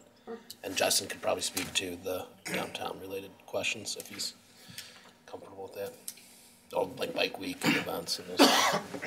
Through you, Commission President, to the Commission, with respect to Bike Week, I mean, obviously, this law doesn't become effective until, if it's voted on by the affirmative, it doesn't become effective until 30 days after today's date, which would take us outside of Bike Week for this year. Moving forward, the only plaza that would come into play is Shea Mylander Plaza. So to the extent bikers and tourists are walking around on the streets as they customarily do and are smoking, it wouldn't fall within, it wouldn't fall under this statute, so I don't think it's gonna have an impact. My understanding is there's a stage actually on Mylander Plaza, but I haven't been down to Bike Week in some time. But I think there's people who walk through Mylander Plaza, but it would be off limits if this legislation is passed. But for this year, it won't impact anybody because it won't become effective until 30 days after today's date. What's that? Isn't that the 23rd? After today's date. Okay, is that Bike Week? Well, I'm thinking we're in the first meeting in May. Bike Week's 20. Yeah. Bike Week's 28th, so I think Bike Week is impacted. Bike Week will be impacted then this year. Okay. And it's okay. They got the Big Splash. Likewise. Big Splash. Yeah, they hold that at the pavilion. I don't think. And I think my question is: has anyone given consideration to the impact this has financially on these events that we have supported? Big Splash Party's been selling tickets already. They've got a website and it doesn't say no smoking on it. So what's your plan for dealing with our relationship with these entities is what I'm more concerned about.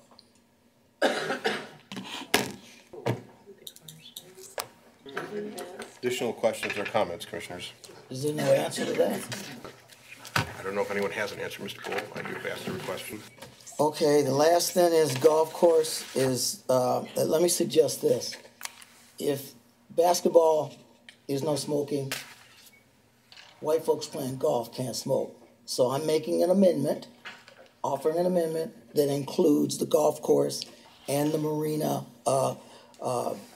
area, since it includes a place where kids go, to be included in this. Second. Then a motion and second. Discussion. Mr. Chairman, I find it totally unacceptable for you to decide to simply exempt folks that play golf from this. It is obvious you folks realize this is onerous. It isn't helping any kids. If you're going to allow smoking down at the marina area where we have kids watching movies every year, it is very clear that you five folks do not have any. This has nothing to do with kids. This is about driving folks away from downtown and punishing folks that smoke. There's no more to it than that. I would suggest that the idea that 300 feet away is endangering your child if you smoke, I would ask, does anybody really think folks who have kids that when they go outside, they go 2 blocks away to smoke from their house? I mean, really? You folks want to make this decision based on what's been presented? I fully understand it doesn't matter that more people came here today and said vote against it as opposed to how many did. The basis for this just doesn't exist. The idea that I have to make a decision whether or not to leave the park with my children because of smokers, our parks are darn near empty unless there's an event. That's just absurd. The young lady came in and spoke about the elderly people in wheelchairs and that live downtown that we've decided they can't go to the park. It just doesn't make sense. And the gentleman who said, why are we going to start a fight about this? That's what the problem is with this. We have a community that we should be we are taxing everyone, and we should be embracing the concept of creating community where smokers try and respect non-smokers.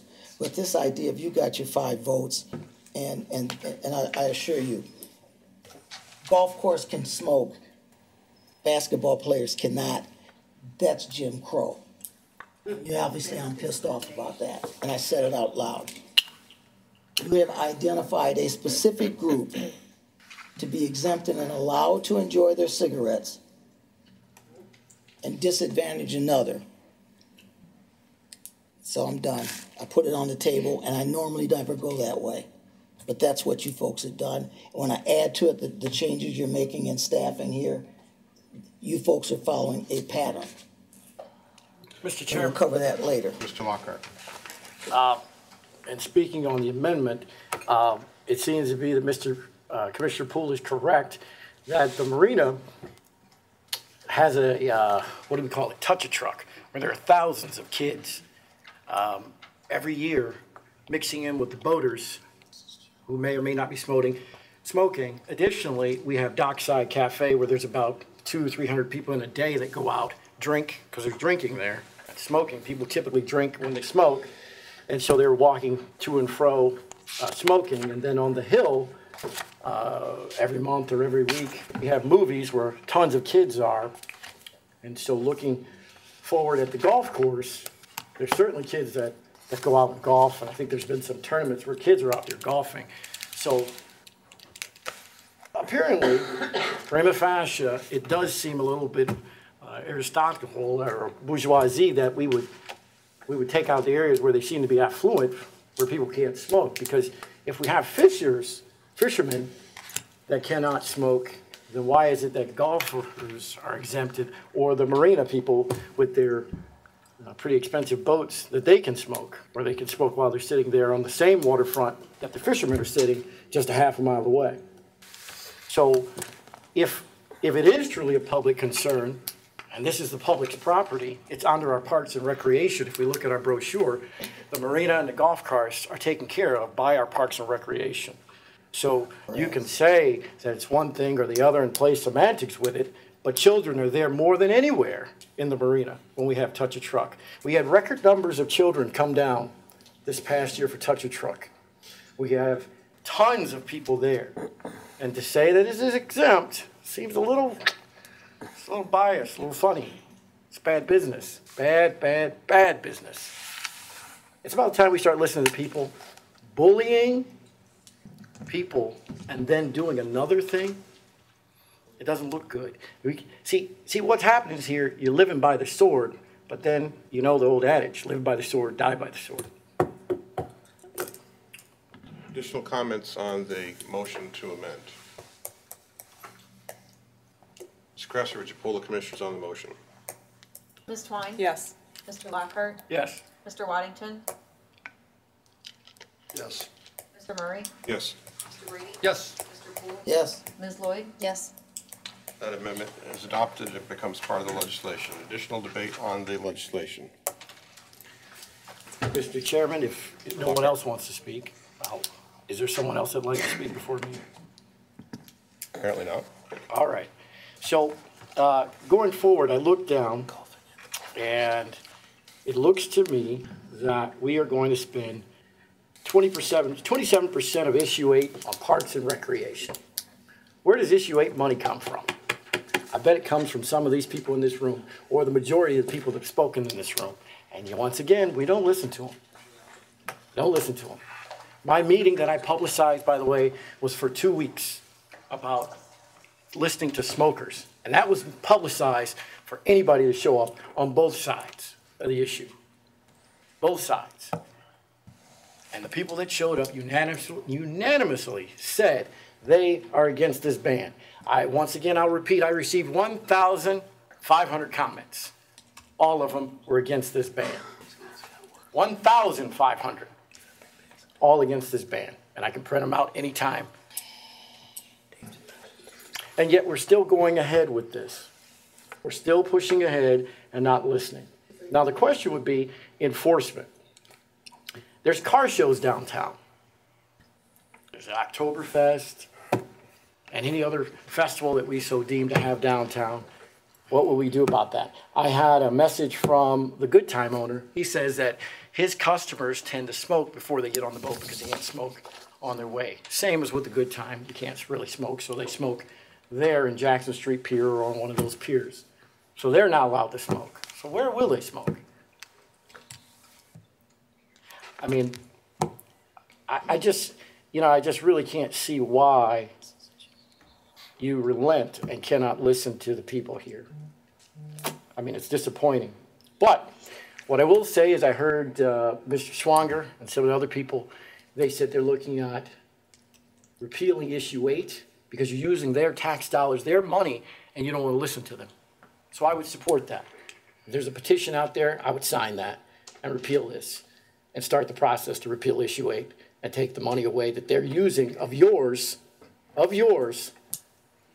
and not letting you do what you want to do out there, not even listening. Again, I could relent if you even had a public opinion poll. Our neighbor city has a public opinion poll at the very least, and we don't. So I would support the repeal of that. If this is passed, I would support the repeal of issue 8 and take that money. And I'm sure the people in this room would agree with me. Additional comments, commissioners? Ms. Poole. One thing, Mr. Chairman, I just want to point out that, and I think this is simply a mistake. We started down a path that we probably shouldn't have, and I just think it's a mistake. But I do want to point out that enclosed public spaces and sidewalks, this creates really a difficult problem downtown. Every one of those storefronts has a sidewalk that runs by it, except for the places where we've given easements to bars. And the concept of folks leaning on the wall outside from their employer, they're going to have to walk 300 feet away to smoke. I think you should just give some more thought to this before you pass this. That's all. I just think it's a mistake. Additional questions or comments? Mr. Chairman, Well, just for clarity's sake. Well, this is for clarity's sake. Mr. Poole says that you cannot smoke. I'm trying to look at the ordinance, I'm sorry. It says you cannot smoke outside of a business downtown. Because it's an enclosed public space. Well, I just want in the ordinance. Well, that's why, so you understand. Well, I want clarity on that. So an enclosed public space where the public is permitted for ingress or egress, which would be pretty much any business downtown. So you really can't, and that's an or. So it's the city parks or enclosed public places. So which would mean if I'm walking down Columbus Ave, Market Street, if I'm walking down Water Street, and I'm in front of an entrance on the sidewalks, because it includes the sidewalks and driveways, they're attached, you cannot smoke in front of any business downtown.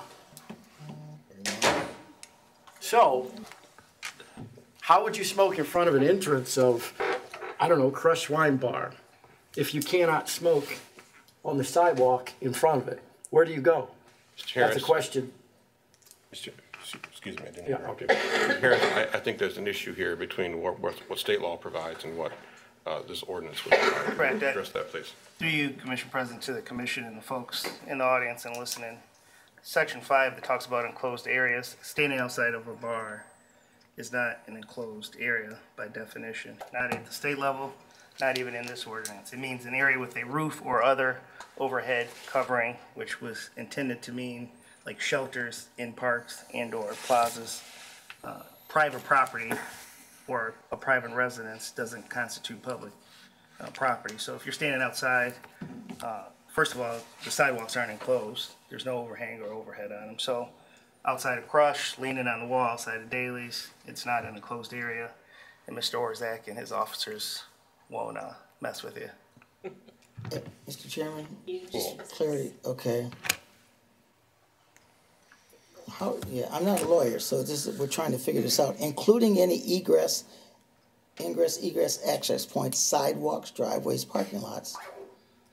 To those enclosed areas. To the city park. To the areas. Yeah. Okay, the sidewalk leads to that's the point. But Daly's is not a public. No, I didn't say It's Daly's. where the public is permitted. It's my question, Hang on a second. Mr. Chairman. All right, let Ms. Poole proceed, please. Yeah, just to be sure. The sidewalks in front of buildings other than Daly's that have easements and prescribed areas where you can smoke. Okay? Birch Jewelers. Okay? The sidewalks, as written in here, lead to those places, and we're talking about near the doors and egress access points, correct? But Birch's Jewelers is not a public area. But it also says or. Pardon? I'm sorry. Birch's Jewelers is a private entity. It's a sidewalk. Well, This is. hang on, this is. It's not considered, okay, stores aren't considered public, then then answers it. They're not open to the. Wait a second. That's what I want to say, that may answer the question. The stores downtown where we go in and shop are not considered public places for the purpose of smoking? Is that what you're saying? State law prohibits smoking inside public businesses. Correct. This deals with only parks. Well, actually it plazas, doesn't, because you put or. piers. No, we're talking about the enclosed areas that are public areas, i.e. owned by the government. Mr. Chairman, can I? Mr. Lockhart. Okay. All right. Okay. No. So this is to address my initial question. Now I'm looking at the state law, ORC 3794.01 definitions. And this is under C, place of employment means an enclosed area under the direct or indirect control of an employer that employees for the use of work or any purpose, including but not limited to offices, meeting rooms, sales, production, storage areas, restrooms, stairways, hallways, warehouses, garages, and vehicles. And enclosed areas is described herein as a place of employment without regard to the time of day or presence of employees. Now that means any business that employs someone downtown. I mean, is that what Mr. Chairman? Hang on, I'm asking a question, so you're out of order. So enclosed area means an area with a roof or any other overhead kept hanging. Now let's go down to where it is. So it also says that any place that permits the public or the public is invited. So it includes any place that's where they would be employed. And it goes down to talk about patios and where patios would be excluded. So, and it also goes down, and I'll read it, and it does say excluding private residences, but it does include places where they're employed. And it says, no proprietor of a public place or place of employment. So you're saying nobody is employed by daily, because I want to make that clear. Hang on, I'll finish. What are we talking about, employment law? We're talking about the smoking law under 379401, and I'll read it. All right, stop. So hang on, No, stop, your time is well exceeded. We have 5 minutes, I'm right? directing you to stop. We have 5 minutes, right? You had a total of 9, and you've exceeded that by quite a margin. Fine, I'm I'll going to end with that. recognize Ms. Twine, I'll end. and then I'm going to let Mr. Harris speak, I'll because end. we're off topic. I'll end. No, I'm directly on topic. We're talking about directly state law. on We're to- debating No, city what law. I'm saying is that our the state law does not Mr. Lockhart, include wrap it up. the sidewalks. Our city law includes the sidewalks. Ms. Twine. Mr. Chairman, you cannot smoke in state buildings. What Commissioner Lockhart was talking about was a state law. Now, the city sidewalks are public areas. Restaurants are owned by a business. If a restaurant chooses that they don't want to have smoking, that's up to them. So I think we're blending, okay, maybe I'm wrong, but what I'm saying is that we are putting way too much into this ordinance. This ordinance is preventing smoking in our city parks. Commissioner Poole and Commissioner Lockhart asked to include the golf course and the marina. So let's not make this harder than what it is. Mr. Chairman, Mr. Harris, did you have something that you wanted to say, I thought? The only thing I wanted to add to it is the definition as written defines enclosed public spaces and enclosed areas to not include the sidewalks or the streets when you're walking downtown.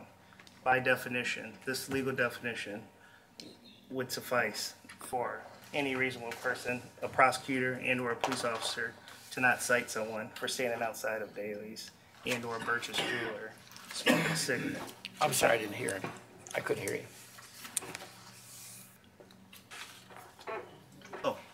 All I said is this definition as written can be reasonably interpreted by our police force locally, our city prosecutor, Lynn Gass King, my office, to not include sitting outside Daly's or Birch's Jewelers smoking on the sidewalk and or the street.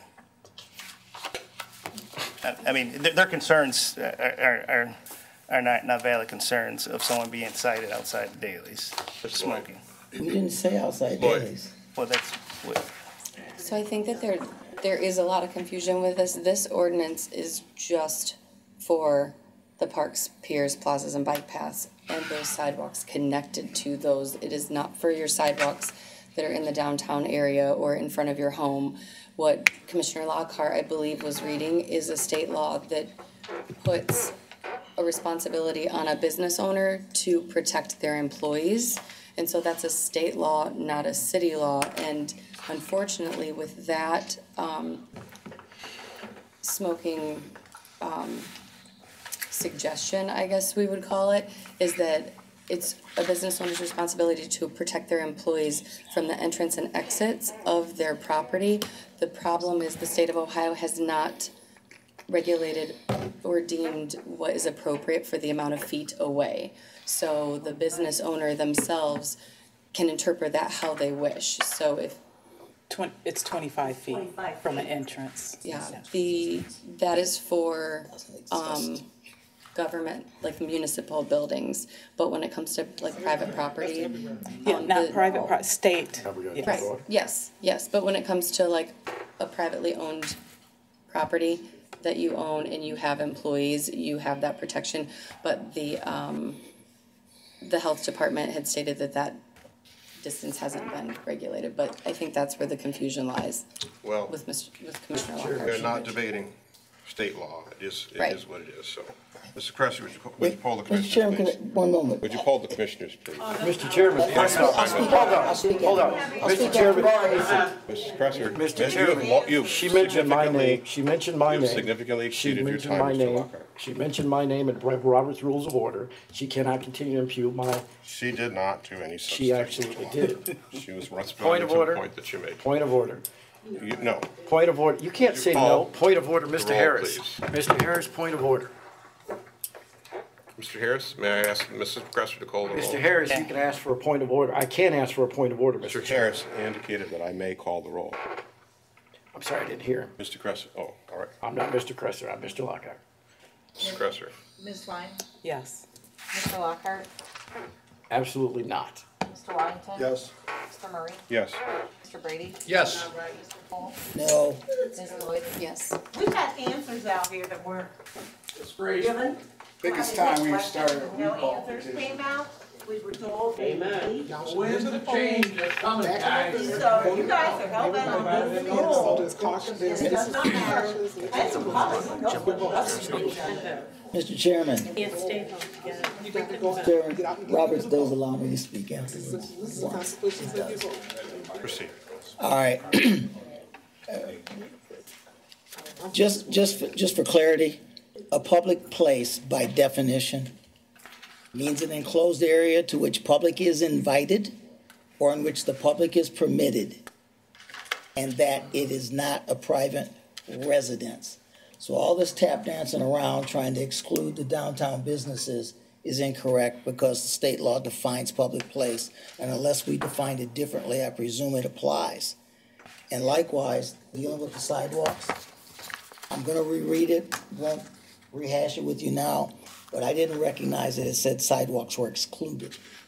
But if they're included, then walking down the sidewalk, smoking next to ingress or egress of any downtown building, our legislation covers it. And we can debate it later if you want, Mr. Harris, but that's still my take on it, and I'm gonna leave it at that, because I think I am right, because the definition's here. We called it one, it's done. We called it one, so it's done. Mrs. Cresser, would you present item number 2, please? Item 2 is the first reading on an ordinance approving and adopting the 2018 5-year capital improvement plan for the city of Sandusky. Commissioners, having heard this communication, how do you wish to proceed? Mr. Chairman, Ms. Twine. I move for the adoption of this ordinance under the first reading. Second. And a motion and second. Discussion. Mr. Chairman? Cool. Essentially what we have here is a disagreement about how the money is spent. And as I brought up the slide that showed the $45,000 of the large amounts of money to be spent on issue 8 money, of $45,000 on the neighborhoods. I didn't think that was enough. Additionally, between pickleball, kayak, and canoe liveries, and all of these things you're putting in, and we're still playing on substandard basketball courts, and there's nothing in sight in this plan to suggest you're going to take care of the people that actually live here. For those reasons and many others, and I don't need to go into it, but I'm going to vote no on this because I'm not satisfied that this money is being spent fairly across the board for folks that are in the city paying taxes.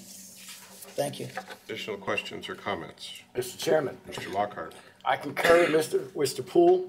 The money is not being spent correctly or with the consent and will of the people of this city, and I'll vote no as well. Additional questions or comments? I would note for the record that this plan calls for $6.5 million to be spent in neighborhoods outside the areas that Mr. Klein spoke to before in terms of sidewalks, trees, and other improvements, and it calls for over $19 million to be spent on recreation, nearly all of which is being spent in our city parks. So I don't know when it is that we are specifically addressing various, you mentioned basketball courts. I know those are important. I believe that they are part of the plan. I can't immediately tell from this document. We've had this document for over a week now, to the extent that there were questions about where particular expenditures would be made. We could have learned that before tonight had they been asked at some time prior to tonight. Mr. Chairman. Mr. Brady. Today, we mobilized city work crews to install $100,000 worth of play equipment in Central Park. That will be the next effort by this city, and I consider a $100,000 expenditure to be. Additional questions or comments? Ms. Cresser, would you call the roll, please? Ms. Klein? Yes. Mr. Lockhart? No. Mr. Waddington? Yes. Mr. Murray? Yes. Mr. Brady? Yes. Mr. Poole? No. Ms. Lloyd? Yes. That ordinance is adopted on first reading. Item number 3, please. Item 3 is an ordinance authorizing and directing the city manager to enter into an enterprise zone agreement with Gunlock Sheet Metal Works Incorporated and declaring that this ordinance shall take immediate effect in accordance with section 14 of the city charter. Commissioners, having heard this communication, how do you wish to proceed? Mr. Chairman. Mr. Waddington. I move for the adoption of this ordinance under suspension of the rules in full accordance with section 14 of the city charter. Second. Been a motion second. Discussion. Glasgow, I think we'll turn this over to you to present items 3 and 4, please. Yes, thank you, Mr. President, members of the commission, folks in the audience. I'll probably simultaneously work through a presentation as well, very similar to what Ms. Muratori has presented in the past. I do want to again acknowledge Roger Gunlock is here in the front row. He provided a few comments earlier. I also want to acknowledge Andrew Gunlock, who's here in the audience as well. There's two related items up for consideration, which are an enterprise zone tax abatement agreement for 10 years, 75%, and then also an economic development grant for Gunlock's expansion project of $50,000. As has been mentioned, I think the Gunlock name is very well known. They have been serving the Sandusky area for about 125 years. They've mainly been focused on HVAC and installation engineering, among other things. They've been a great civic partner for the city. And as mentioned, when you grow and when your business is in a very dense urban environment, it's very hard when your business is successful and needs to expand. I think they've done successfully by being timely in their acquisition of adjacent properties as they become available. And this project sort of exemplifies that. On the screen is just a facade shot of their main office building on Columbus Avenue. And then I've also got an aerial shot which sort of highlights the multiple buildings that have been cobbled together through the years, but then also their parking areas and storage and delivery areas in the back. As we can see, it's a very tight site plan that again is finally going to be more efficient and add some very necessary expansion space. What we know is that there's about 45 employees at Gunlock, although that does fluctuate seasonally, but they are in need, again, of large equipment warehousing, additional office space, more efficient office space, additional parking, and increased fabrication area. So what they have been doing over the last couple of years has been acquiring some adjacent properties, most recently on Division Avenue, where two blighted properties were recently demolished to allow for the expansion. This is an example of a building that is currently under construction, which is a 6,250 square foot storage and warehousing structure on Division Avenue to the east of the facilities on Columbus. These are just some additional photos of the construction which is currently underway. As mentioned, one of the inefficiencies of cobbling buildings together are the inefficient layouts within the space as it relates to office space and conference space. So in addition to the inclusion of a 6,250 square foot new warehouse, there's going to be about $300,000 in interior remodeling, which is going to completely change the floor plans of the interior space. And this is sort of a side-by-side comparison. You've got the existing aerial of the site on the left. Then on the right is the site plan that has been submitted as part of the project. The red star is where the two houses were demolished and the new warehousing facility is under construction. The three yellow stars represent existing parking areas or underimproved green space that is going to also be improved as new, efficient, and improved parking areas behind the facility.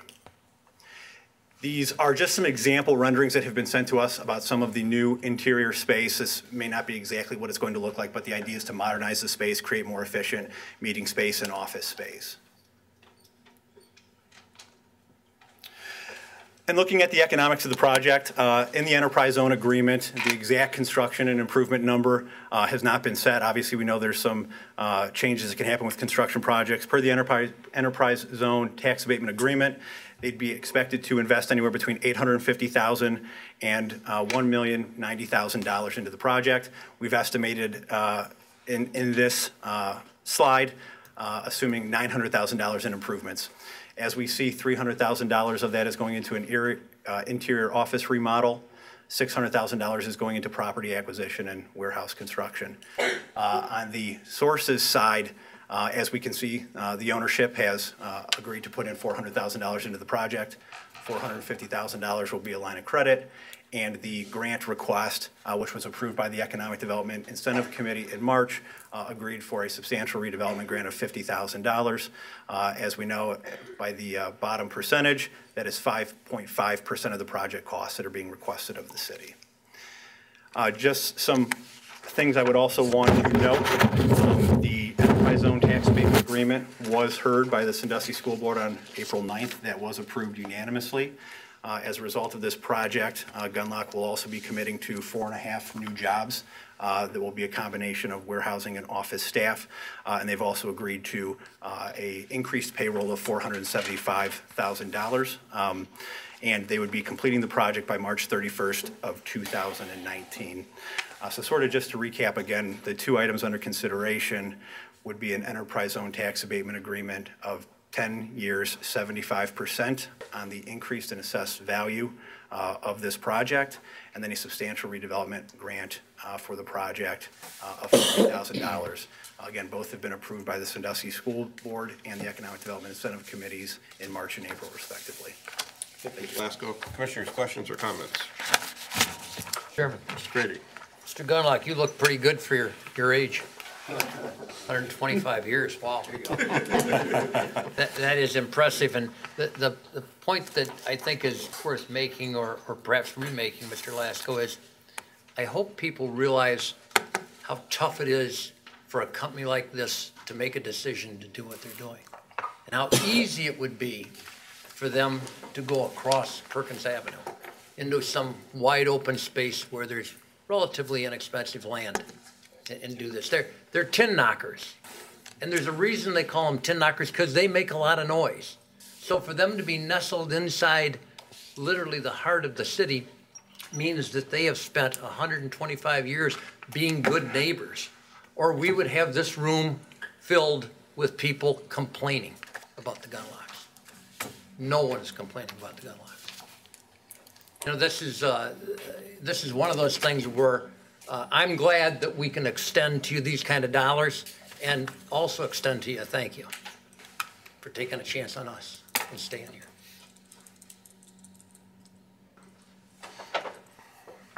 Additional questions or comments? Mr. Chairman. Lockhart. Mr. Gunlock, I would echo Commissioner Brady's comment. I'm glad that you're still in our city and that we were able to retain you and that you can continue to go on. Small business is and always will be the backbone of America. And if there's anything I'm sure that we can do, I'm sure we'll continue to help you out in your mission to stay here. Thank you for coming. Additional questions or comments? Mr. Cresser, would you poll the commissioners on the motion? Ms. Klein? Yes. Mr. Lockhart? Yes. Mr. Waddington? Yes. Mr. Murray? Yes. Mr. Brady? Yes. Mr. Poole? Yes. Ms. Lloyd? Yes. And now on the ordinance? Ms. Twine? Yes. Mr. Lockhart? Yes. Mr. Waddington? Yes. Mr. Murray? Yes. Mr. Brady? Yes. Mr. Poole? Yes. Ms. Lloyd? Yes. That ordinance is adopted. Item number 4, please. Item number 4 is an ordinance approving a grant in the amount of $50,000 through the Substantial Development Grant Program to Gunlock Sheet Metal Works Incorporated in relation to the property located at 910 Columbus Avenue and declaring that this ordinance shall take immediate effect in accordance with Section 14 of the City Charter. Commissioners, having heard this communication, how do you wish to proceed? Mr. Chairman, Ms. Twine. I move for the adoption of this ordinance under the suspension of the rules in full accordance with Section 14 of the City Charter. Second. And a motion second. Discussion or additional discussion? It's a good investment for the city. $450,000 of additional payroll. We'll have a recoupment of our investment inside of 5 years. So this only makes sense. I want to echo what others have said about our appreciation for what you're doing. Mr. Cresser, would you poll the commissioners on the motion, please? Ms. Twine? Yes. Mr. Lockhart? Yes. Mr. Waddington? Yes. Mr. Murray? Yes. Mr. Brady? Yes. Mr. Poole? Yes. Ms. Lloyd? Yes. And now on the ordinance? Ms. Twine? Yes. Mr. Lockhart? Yes. Mr. Waddington? Yes. Mr. Murray? Yes. Mr. Brady? Yes. Mr. Poole? Yes. Ms. Lloyd? Yes. That ordinance is adopted. Item number 5, please. Item number 5 is an ordinance declaring improvements to certain parcels of real property to be a public purpose, describing the public improvements to be made directly benefit such parcels, requiring the owner of the improvements on such parcel to make service payments in lieu of taxes, establishing a municipal public improvement tax increment equivalent fund, called the Central Public Improvement Fund, for the deposit of such service payments, approving the compensation agreement with Sandusky City School District and related authorizations pursuant to Ohio Revised Code, sections 5709.40, 5709.42, and 5709.43, and declaring an emergency. Commissioners, having heard this communication, how do you wish to proceed? Mr. Chairman. Mr. Waddington. I move for the adoption of this ordinance under suspension of the rules in full accordance with Section 14 of the City Charter. Second. In a motion and second. Discussion. Mr. Lasto, why don't we turn it over to you? You've got a couple of giant pieces of legislation here that have been a long time in the making. So take your time and explain as much of this as you need to. And I assume you're going to address items 5, 6, and 7 together as related pieces of legislation. Yeah, that's correct, Mr. President. I'll apologize if in my initial delivery I don't answer every question, so I assume there'll maybe be some back and forth. And I'll also mention I may at times look at and ask City Manager Wobser, Law Director Harrison, Finance Director Soloway to weigh in if they may have a better answer than I. But you're certainly correct. These 3 pieces of legislation are all sort of interrelated and commingled on some level. But a couple things I do want to just lay out at the beginning is these will have no effect on real estate taxes that are currently being paid by each parcel that has been attached in the maps that were attached to the resolutions. Those real estate taxes that are paid will continue to be paid and broken up accordingly to the receiving bodies. Secondly, although it is called a tax abatement on paper, it really is not, in that the projects that will be constructed on these parcels or hoped to be constructed will continue to pay they'll continue to pay a level of payment as they would if this were just a true redevelopment project through real estate taxes. Whatever these properties are assessed after construction will be revalued, and instead of being collected as real estate taxes, they will be collected as service payments, or what's known as payment in lieu of taxes. So again, although an abatement on paper, these properties actually are going to pay what they, again, would normally have paid if not included in these TIF funds. But as I started in my communications, the Ohio Revised Code allows for certain things. The Ohio Revised Code allows municipalities to describe public improvements that they want to see made on parcels.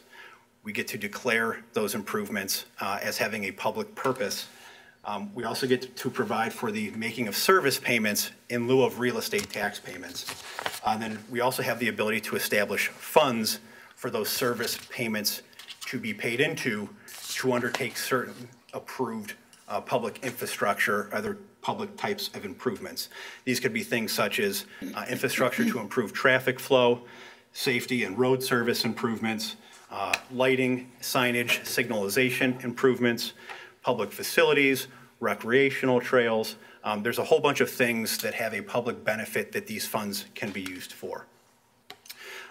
There are two somewhat similar pieces of legislation which result in the creation of two distinct funds. One we call the Cleveland Area Road Fund, and then one is the Central Improvement Fund, which is in and around the downtown area and eastward to the Battery Park site.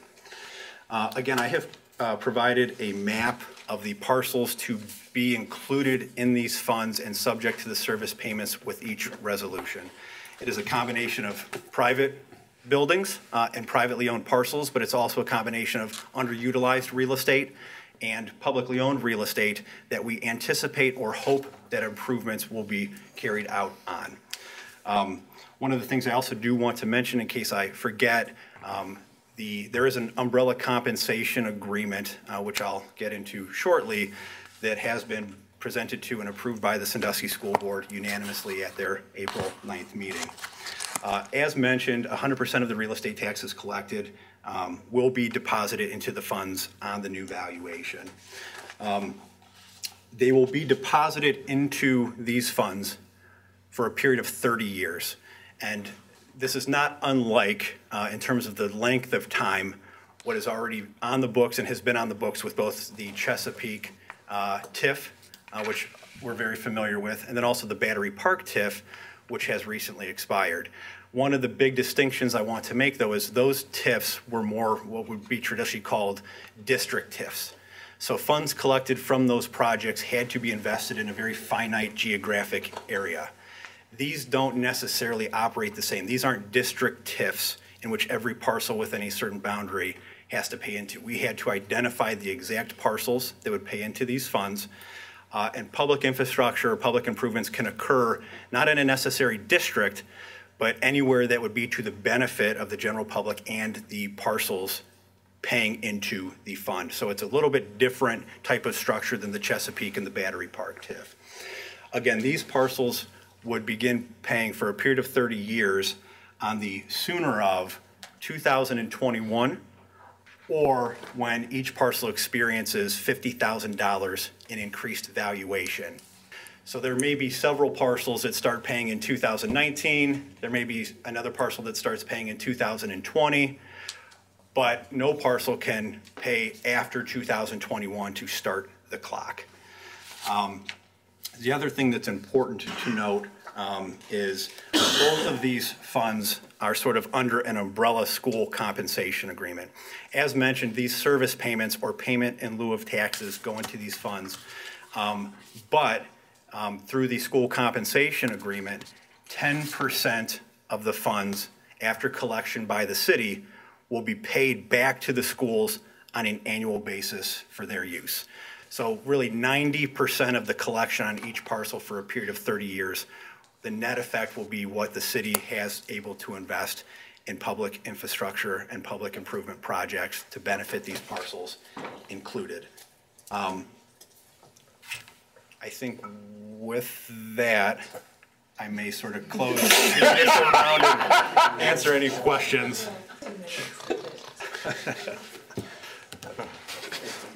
Mr. Lasko, thank you. Questions or comments, commissioners? Mr. Harris or Mr. Wobser, Mr. Soloway, anything that you want to add? I just wanted to add for clarification, because I know Ms. Johnson had a question about abatement. The Ohio Revised Code uses the phrase tax abatement because you aren't paying, per se, real estate tax, but Matt hit it on the head. For instance, if a property is paying $50,000 a year on property taxes for a property that's valued at $500,000, they're going to continue to pay 50 grand. If that property's value increases to $1 million, so they have to pay another $50,000 in property taxes, they're still going to pay $50,000. It's just not designated as property taxes, so that's why it's called a tax abatement. But that money still will get paid into a fund where the taxpayers can take advantage of it. So it's not we're not taking away money from taxpayers. These folks are improving the property, and we're using that money. Actually, the city, the taxpayers are actually getting more value of it with the school board's approval, because we're getting, instead of like 7% of the money or something ridiculous, we're getting 90% of the taxes. So that's why it's called a tax abatement. But Matt hit it on the head. Mr. Wobser. Through the commission president, just to summarize more broadly, both on the east side of town with the Cedar Point Sports Center project, as well as in the vicinity of Battery Park in downtown, there are significant projects planned or underway that will invest over $100 million into the city. But for those projects to be able to go forward, there is a massive amount of infrastructure that has to be put into place to support them, particularly at the sports center site, because it is developed as an airport, not developed as a sports complex. And that is a particularly good example of why the state has created the ability for TIFs to be enacted, is so that projects that could go forward but for the costs of infrastructure can still go forward by virtue of using the tax dollars that they would pay as a period of time in a way to pay for infrastructure on an upfront basis. And so both in the downtown as well as at the Cedar Point Sports Center, we've been working with the school board for over a year to identify and to put this TIF into place. Matt mentioned the previous two TIFs that were passed by the city did not include a special payment for the schools. In this case, the schools will receive that 10% benefit, which I think is important and was part of what they were excited about, so that can cover the payments to the schools.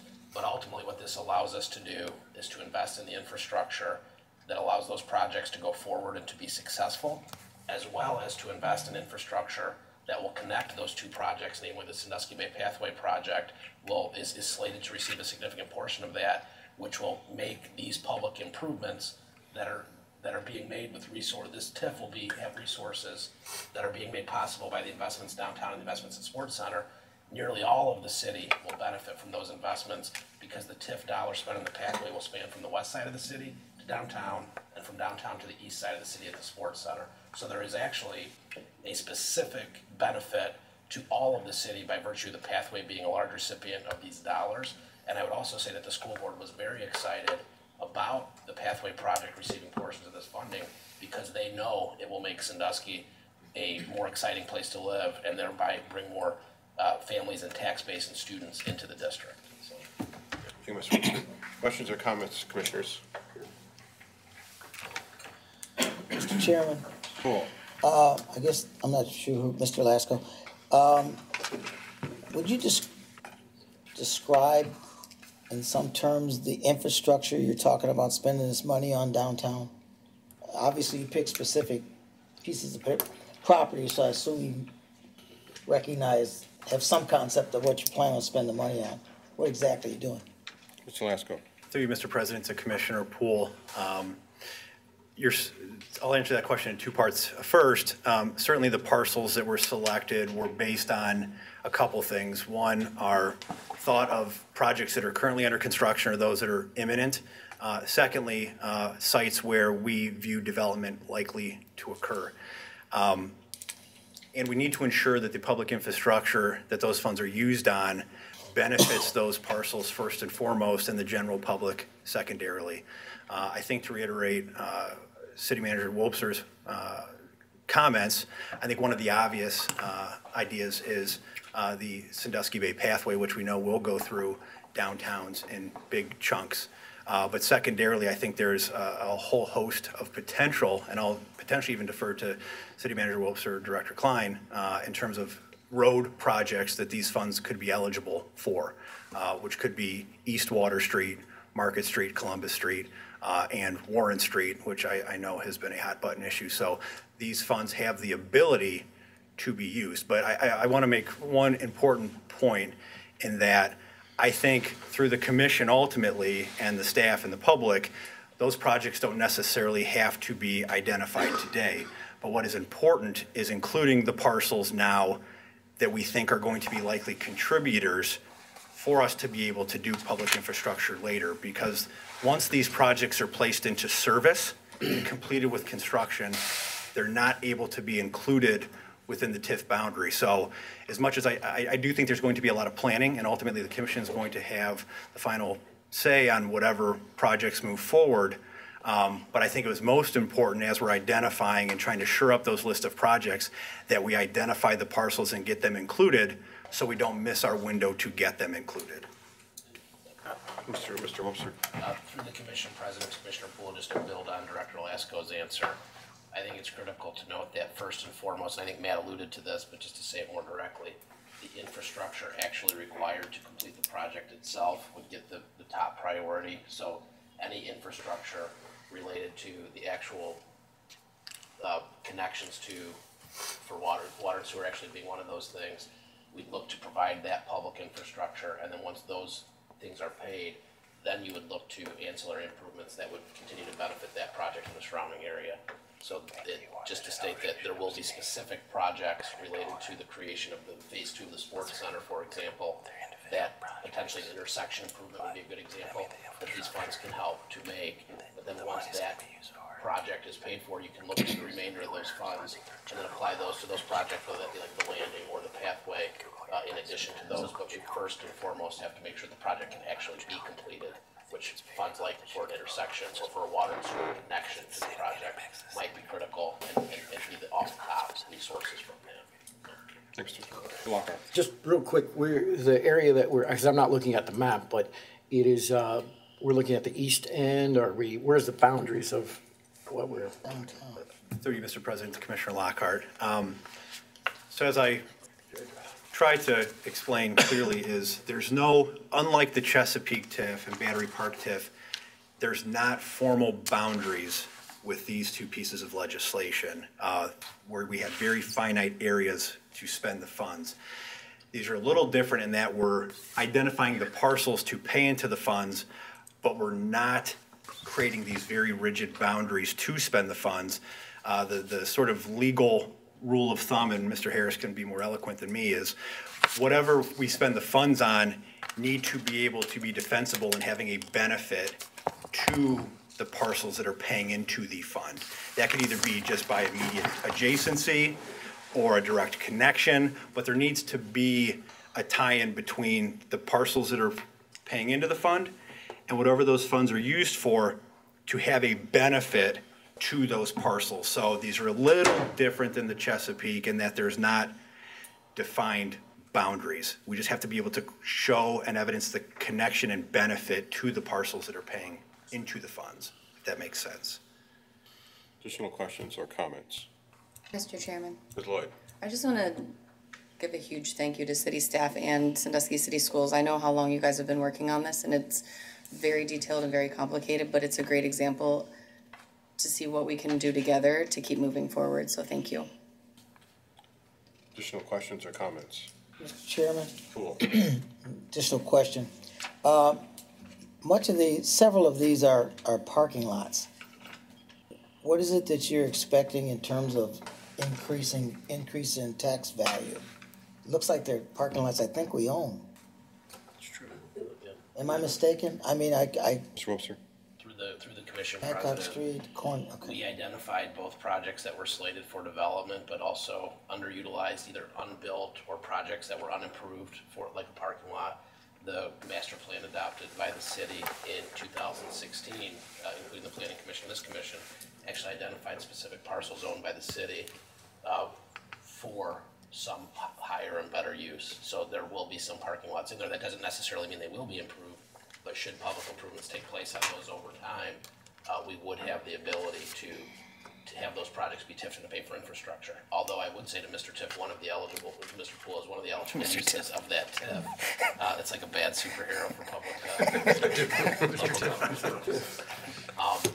One of the eligible uses would be to create structured parking. So if we did build on surface lots and that required a need for more parking in a more dense place, which seems to be the trend, we could dedicate some of those funds to structured parking. That doesn't mean that would be the best and highest use of those funds, or that even we build on those projects overall, but it certainly would be eligible to replace parking that is being replaced by a project with structured parking in another location.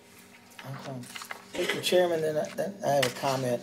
I'm looking here at the corner of Market and Hancock, that parking lot there on the corner where the currently we've got farmer's market going on. Then we're looking at the parking lot behind Amarone's, and also it looks like we've identified if I'm mistaken, correct me, the parking lot that's actually owned by the bank, Citizens Bank on that corner, right? Am I close, okay? I've identified those correctly? Correct. And likewise, parking on Hancock Street behind the old grocery store. I would suggest that, and I listened to what you said, and you left the door open for supposed. I don't think we have enough parking downtown now. And when you start asking us to give you TIF money on undefined uses of lots that already exist, that could become something other than parking, without a complete plan that explains how you're going to take those, at least the two I just identified, out of the mix as parking and make downtown work, I can't support this today. The concept doesn't, it's leaving too much to chance. We've already taken 170 spaces off of Jackson Street Pier. We've added what amounts to close to 100 additional cars just off of using the old bank building, the new building that we're putting 66 apartments in, and we have other areas that are going to bring people downtown supposedly to live. And you've identified the two outskirt parking lots as possible for some other kind of development that you haven't shared with us. So just so you understand, I'm not opposed to advancement, but anymore, I can't go without something positive that I understand is a chance to work. Other than that, so thank you. I can't go with it. Through the commission president to Commissioner Poole, I just note that any building on city-owned land or selling of city-owned land, or even any expenditure of these funds of over $10,000 will have to come back to this commission for approval. What this does is creates the special account that Director Lasko referred to, and all of the sites that Director Poole mentions just are within the framework of what was proposed in the bicentennial vision plan for the comprehensive plan. So we're not looking to do anything outside of there. So we believe it's within that framework. We also know from our parking counts last year that particularly the lots he mentioned are empty almost all of the time. And also that we can't go forward. We couldn't develop that lot without this commission's vote once again, or we can't expend these funds even once this account is created without a vote of this commission on any expenditure of over $10,000. So I'm comfortable, Mr. Wokser, proceeding to vote on this because, as Mr. Lasko indicated, before any monies are expended, it's going to have to come back to the commission for a vote. I don't know that I necessarily favor selling every single parcel that the city owns that's on here. That has yet to be determined based upon what's proposed, and there's nothing proposed. But my concern is that if we don't do this now, to Mr. Lasko's point, we can't do it later on, and the availability to raise those funds through TIF financing will be gone. We are at a point that won't last much longer, where we can put these properties into a TIF district and then thereby access those dollars for public improvements. But if we wait until all of that is done, then we won't be able to access those dollars, and it becomes a chicken and egg problem, because then we don't have the dollars available to support the private improvements.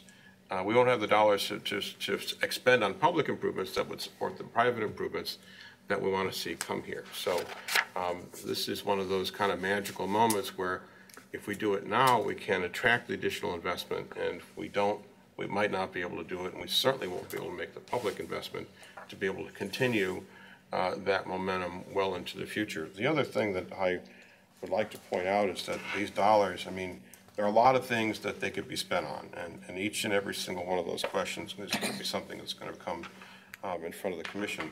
But the ability to spend the dollars on the pathway and provide just an amazing amenity for everyone in the community from one end to the other is something that so few communities could ever hope to do. We have so much publicly available land, waterfront accessibility like nobody else around here. And the true gem of all this, I mean, Battery Park needs work. We want to see that appropriately enhanced. The true gem of all this is the landing park, which may be the single biggest beneficiary of all this ultimately, depending on how things go. And how many communities have the ability to create a brand new waterfront park in a community that's been built out seemingly for many, many years? That's just like manna that fell from heaven. But it's not manna that fell from heaven, because we got to spend the dollars to improve it. But that's what I find most exciting about this. Additional questions or comments? Mr. Chairman. Lockhart. I'm all for the progress of the city and moving forward and having these things done. However, there seems to be a deal of uncertainty in this legislation. And based upon the prior legislation today and the direction, I can't vote into the wind and uncertainty. And so I'm going to have to be against this particular legislation and most things like this in the foreseeable future for the next 2 years. Additional questions or comments? Mr. Chairman, one last comment, and thank you to Mr. Whoopser for what you said. These opportunities that are going to go away, where are they going to go? I don't understand. And you know that if we don't do something now, we can't do something later. I'm not sure. Is there a deadline on starting CRAs? And we didn't. Mr. Gunlock just gave us a complete package that we agreed to. I don't understand why it's impossible for us to have progress without somebody presenting to us a proposal, and then we do this parcel by parcel. I don't understand why. And honestly, sadly, coming back to the commission, if many of us are not going to be comfortable with the due diligence and judgment that the commission makes any longer as a result of how we came to the conclusion on this smoking. And that's a problem that we've just created, sir. Well, if we wait to have every question, I'm sorry, did I No. I do, yeah, I'm sorry, I digress. I just do want to know, this goes away, we can't do this next year, next week, if someone comes to us with a project? If we wait to, I mean, my overarching point was that if we wait to have every single question answered about how public improvements and private investment might come about over the course of the next 5, 10, 15 years, we won't be able to make a decision today that we need to make in order to be able to provide a foundation for the public improvements. So I respect the fact that there are always going to be additional questions that have to be answered, but I don't think that those are all answerable. I mean, many of them just simply we don't know. We don't know who's going to come along, and we know Cedar Point wants to put the sports center, but beyond that, we just really don't know who's coming to do various things. So well, at any rate, that's enough said. Additional questions or comments? Mr. Chairman, I agree with you. We don't know, and that's part of the decisions that we have to make to plan for the future. So I agree with that. However, that Commissioner Poole, based upon the smoking legislation, the direction, I think we're not focusing on the roads our fire department, our police department, and other things, I think we should put a little bit more focus there, just as much as we are doing for development. And I'm all for development, but as I said, based upon this legislation and other things, and this being undefined for the next 2 years, I cannot see voting on things of great public interest without them being properly vetted. Is there anyone wishing to speak on this legislation who has not yet spoken? Mr. Cresser, would you poll the commissioners on the motion, please? Ms. Twine? Yes. Mr. Lockhart? No. Mr. Waddington? Yes. Mr. Murray? Yes. Mr. Brady? Yes. Mr. Poole? No. Ms. Lloyd? Yes. And now on the ordinance? Ms. Twine? Yes. Mr. Lockhart? No. Mr. Waddington? Yes. Mr. Murray? Yes. Mr. Brady? Yes. Mr. Poole? No. Ms. Lloyd? Yes. That ordinance is adopted. Item number 6, please. Item 6 is an ordinance declaring improvements to certain parcels of real property to be a public purpose, describing the public improvements to be made directly to benefit such parcels, requiring the owner of the improvements on such parcel to make service payments in lieu of taxes, establishing a municipal public improvement tax increment equivalent fund, titled the Cleveland Road Public Improvement Fund, for the deposit of such service payments, approving the compensation agreement with Sandusky City Schools and related authorizations pursuant to Ohio Revised Code, Section 5709.40, 5709.42, and 5709.43, and declaring an emergency. Commissioners, having heard this communication, how do you wish to proceed? Mr. Chairman, Ms. Lloyd. I move for the adoption of this ordinance under the suspension of the rules and in full accordance with Section 14 of the City Charter. Second. That motion, second. Discussion.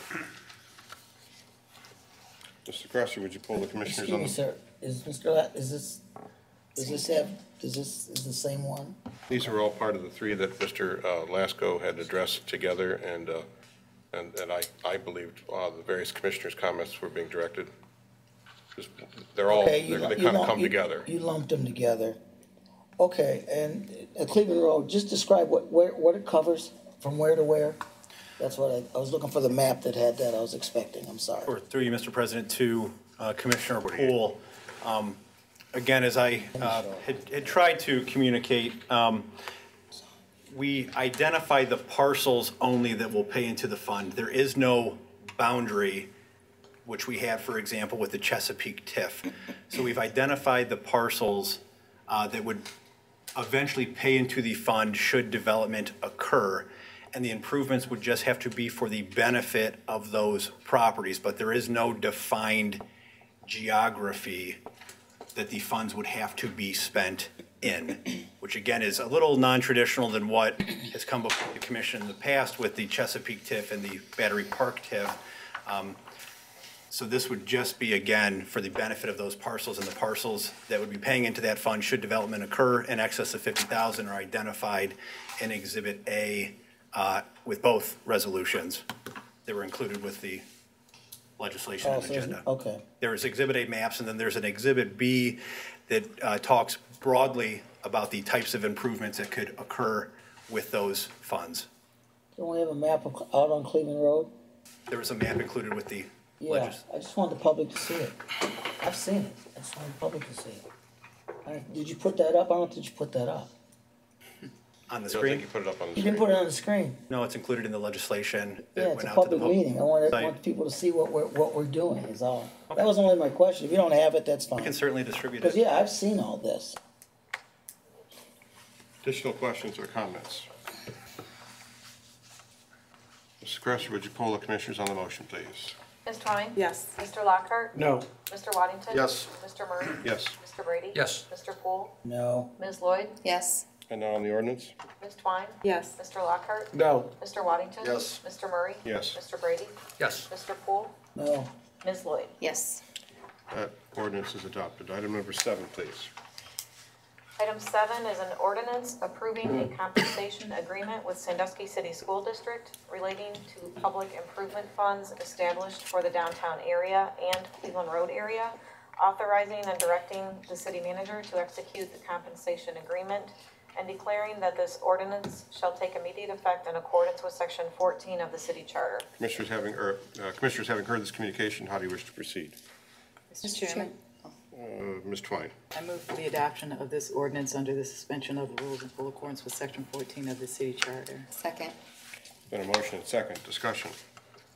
This is the third of the three pieces of legislation Mr. Lasko had outlined earlier. Unless there's additional discussion, Mrs. Cresser, would you poll the commissioners on the motion, please? Ms. Twine? Yes. Mr. Lockhart? No. Mr. Waddington? Yes. Mr. Murray? Yes. Mr. Brady? Yes. Mr. Poole? No. Ms. Lloyd? Yes. And now on the ordinance? Ms. Twine? Yes. Mr. Lockhart? No. Mr. Waddington? Yes. Mr. Murray? Yes. Mr. Brady? Yes. Mr. Poole? No. Ms. Lloyd? Yes. That ordinance is adopted. Item number 8, please. Item 8 is an ordinance implementing sections 3735.65 through 3735.70 of the Ohio Revised Code to implement an expanded community reinvestment area in the city of Sandusky and related matters and declaring an emergency. Commissioners, having heard this communication, how do you wish to proceed? Mr. Chairman, Ms. Lloyd. I move for the adoption of this ordinance under the suspension of the rules and in full accordance with Section 14 of the city charter. Second. Been a motion and second. Discussion. Mr. Chairman, Mr. Lockhart. this is the original amendment that we used to expand the TIF from the Chesapeake, and I guess Mr. Lasko or someone could answer, to be inclusive of all downtown? No. No, this is a little different. Mr. Lasko. Could you kind of clear that up? Mr. Lasko, right? Sure. To the commission president and members of the commission. Just a little bit of background, and I do want to start off, I think it's exciting to bring a piece of legislation as we're on the heels of the next State of the City that was announced publicly for the first time at last year's State of the City and is included on our master plan, which is the idea of bringing a citywide residential tax abatement to incentivize and promote the rehabilitation and new construction of residential property in the city. Just as a little bit of background, similar to the TIFs, in that this is sort of another ability of municipalities under the Ohio Revised Code that allows us to designate community reinvestment areas to incentivize new residential, commercial, industrial development by making available real estate tax exemptions. A little bit of background on that, the city currently has a CRA district in place. It's very limited to a small section of downtown that has been in place since 2003. I think as we went through the recession, plus with the limited geography, it was actually a fairly lightly used residential CRA, although we've had several commercial tax abatements that have come through downtown. But from a residential standpoint, it's actually been very limited in its use. About 20 properties have gone through the program since 2003.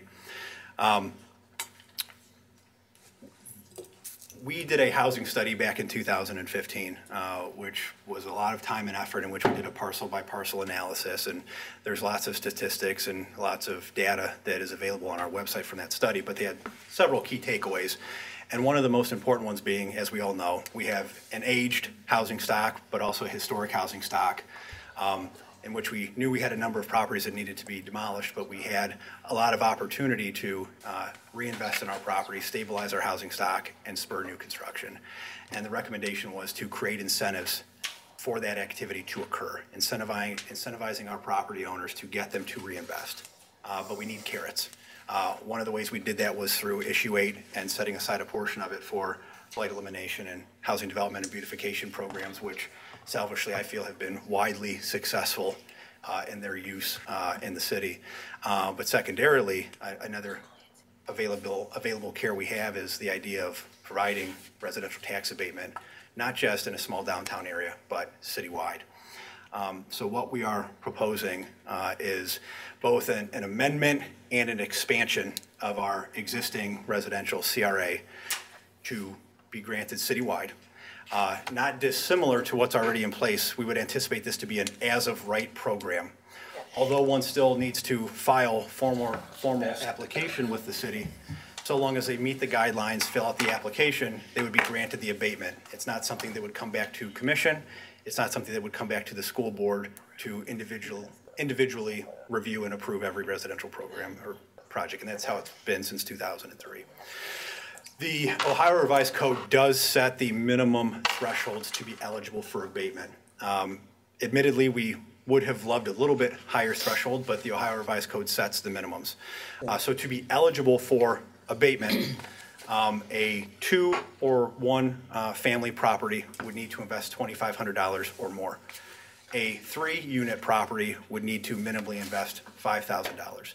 There are no restrictions in the types of improvements that one would need to make.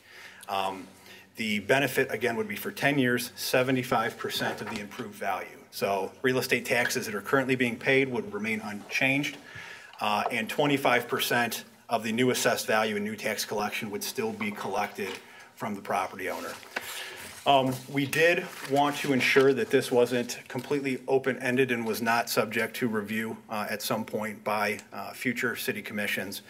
So in the legislation, you will see that there is an allowance for the city commission to have a review on December 31st, 2028 of the program to see if it should be amended, repealed, expanded, and then there'd be subject to review every 5 years thereafter as market conditions change, et cetera.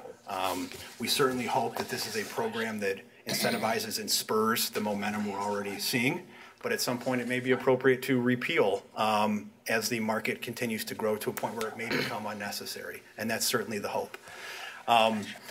As with the rest of the legislation, from a TIF standpoint, this was again considered by the Sandusky schools at their April 9th meeting.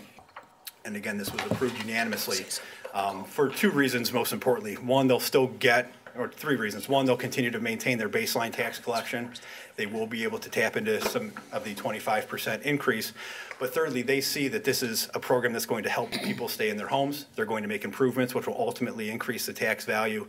And thirdly, this is going to allow for new construction to be spurred and bring more families and children, hopefully, into the city through the new construction component.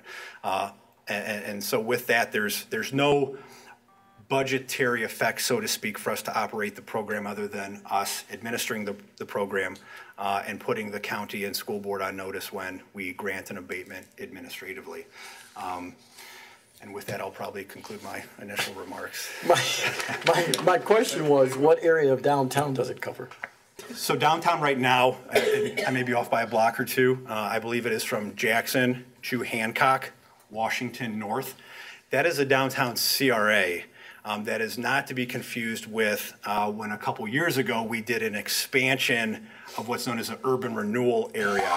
That was the Chesapeake TIF boundary, which was limited to the west side. We did do an expansion of that eastward, but that is dissimilar than the residential CRA. And that reminded me, although unrelated, of 2 clarifying points. One is this is only an as-of-right program for properties that are 3 units or less. If there is a 4-unit property or an apartment complex that is looking to make improvements that would meet these thresholds, that would still have to come before the school board and the city commission on an individual basis. So I do think that's important to note. Secondarily, one of the amendments is just to clean things up administratively. This will strictly be, community reinvestment area moving forward will strictly be residential. As now we've done both commercial and residential in our CRA. It's really unnecessary because we have an enterprise zone ability. We're a full-powered municipality that has the ability to grant enterprise zone tax abatements. So everything commercial and industrial will just go through our enterprise zone program. All residential will come through the community reinvestment area program. Thank you. Thank you, Mr. Lasko. Additional questions or comments, commissioners? In terms of what we could do, Mr. Wobser, to provide support for our neighborhoods, I don't know there's anything more important that we could do. I mean, this is the Sandusky Neighborhood Initiative program is very important, but this leverages millions of dollars of private investment by homeowners that ultimately millions of dollars who want to improve their properties, who want to build infill housing, and it's just a tremendous opportunity. And I think it's also important for us to keep in mind that to some extent this is also a competitive measure, because what we are seeing in many older communities in Ohio who have housing stock like ours, they have similar programs, some of them considerably more generous, and I think this is important for us to recognize that as well. Sorry, Mr. Poole, did you have something? Yes, you talked about a lot of different things. I just want to clarify this for those at home that don't know all those alphabet things you talked about. This is citywide residences, single family or up to 3 units. For example, if I absorb a lot next door that's through the motor owned and put a garage on it, qualifies for this? Does that make sense? And what it is, this is for the purpose for folks at home that may have discussions, questions. Essentially then, we're giving people in the community an opportunity to fix up their homes and not raise their property taxes. Or what? How's that work? Or they do, Mr. President, or it's going to be the taxes go up and they don't, and, go ahead. Sure, through you, Mr. President, to Commissioner Poole. You're certainly right that this is an incentive to make improvements to your property or build new housing in the city. To be clear, though, is residents conceivably could see an increase in property value, and they would be liable to continue to pay 25% extra for the increase. Okay. One of the things, though, that we're ultimately will be decided by the county and their appraisal department is some improvements may have no effect on valuation. Others will. Kitchen improvements, expansions, additions, garages are likely to have a very clear and identifiable value adjustment in the positive. There may be other certain improvements that are very modest and aren't valued by the county as increasing value. And in those instances, it actually wouldn't probably make much sense for the homeowner to go through the administrative task of filing application for something they'll see no benefit of. We do have other ways to incentivize them for those improvements, if not through a tax abatement, but through our housing development and beautification program. So the opportunity now, we're seeing a lot of momentum. We think it's great to stack the deck, so to speak, and take advantage of this window, but at the same time, be cognizant of the fact that if all goes according to plan and the market continues the momentum, we should build in some opportunities to reevaluate whether the program should be altered, expanded, or cease to exist based on market conditions 10 years down the road. Mr. Chairman, I think this is great what you're doing. I think it would be helpful for people sitting at home making decisions, not sure whether they're going to commit to this. If we had some concept of just like we do with tax levies, X amount of improvement in the $100,000 home is likely to cost you this. That would give people a better picture of what it is. I don't want anyone to miss out on this because they haven't done the math and they think it's too complicated to get into. If we can help clear that for folks to say, hey, this is good, you're not going to be assessed ridiculous amounts of money, and it's very worth your while. I think we should work to do that. Mr. President, if I may just two quick comments, thank you.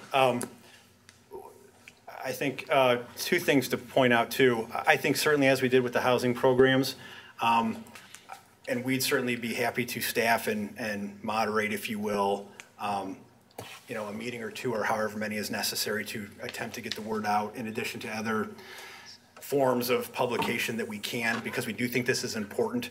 But the other thing I do want to clarify with this legislation, assuming it's supported by the commission tonight, the program is not automatically up and running. One of the things that we're authorizing in this legislation tonight is to make petition and application to the Ohio Development Services Agency. We do have to get their formal blessing. We've got the application prepared, everything is ready to go, but for this resolution, which we would have to include. And I don't want to put an exact timeline on it, but we hope to be up and running early to midsummer. But we do need to wait for notification from the state that they've blessed, acknowledged, and accepted our application. Additional questions or comments? Mrs. Cresser, would you poll the commissioners on the motion, please? Ms. Twine? Yes. Mr. Lockhart? Yes. Mr. Waddington? Yes. Mr. Murray? Yes. Mr. Brady? Yes. Mr. Poole? Yes. Ms. Lloyd? Yes. And now on the ordinance? Ms. Twine?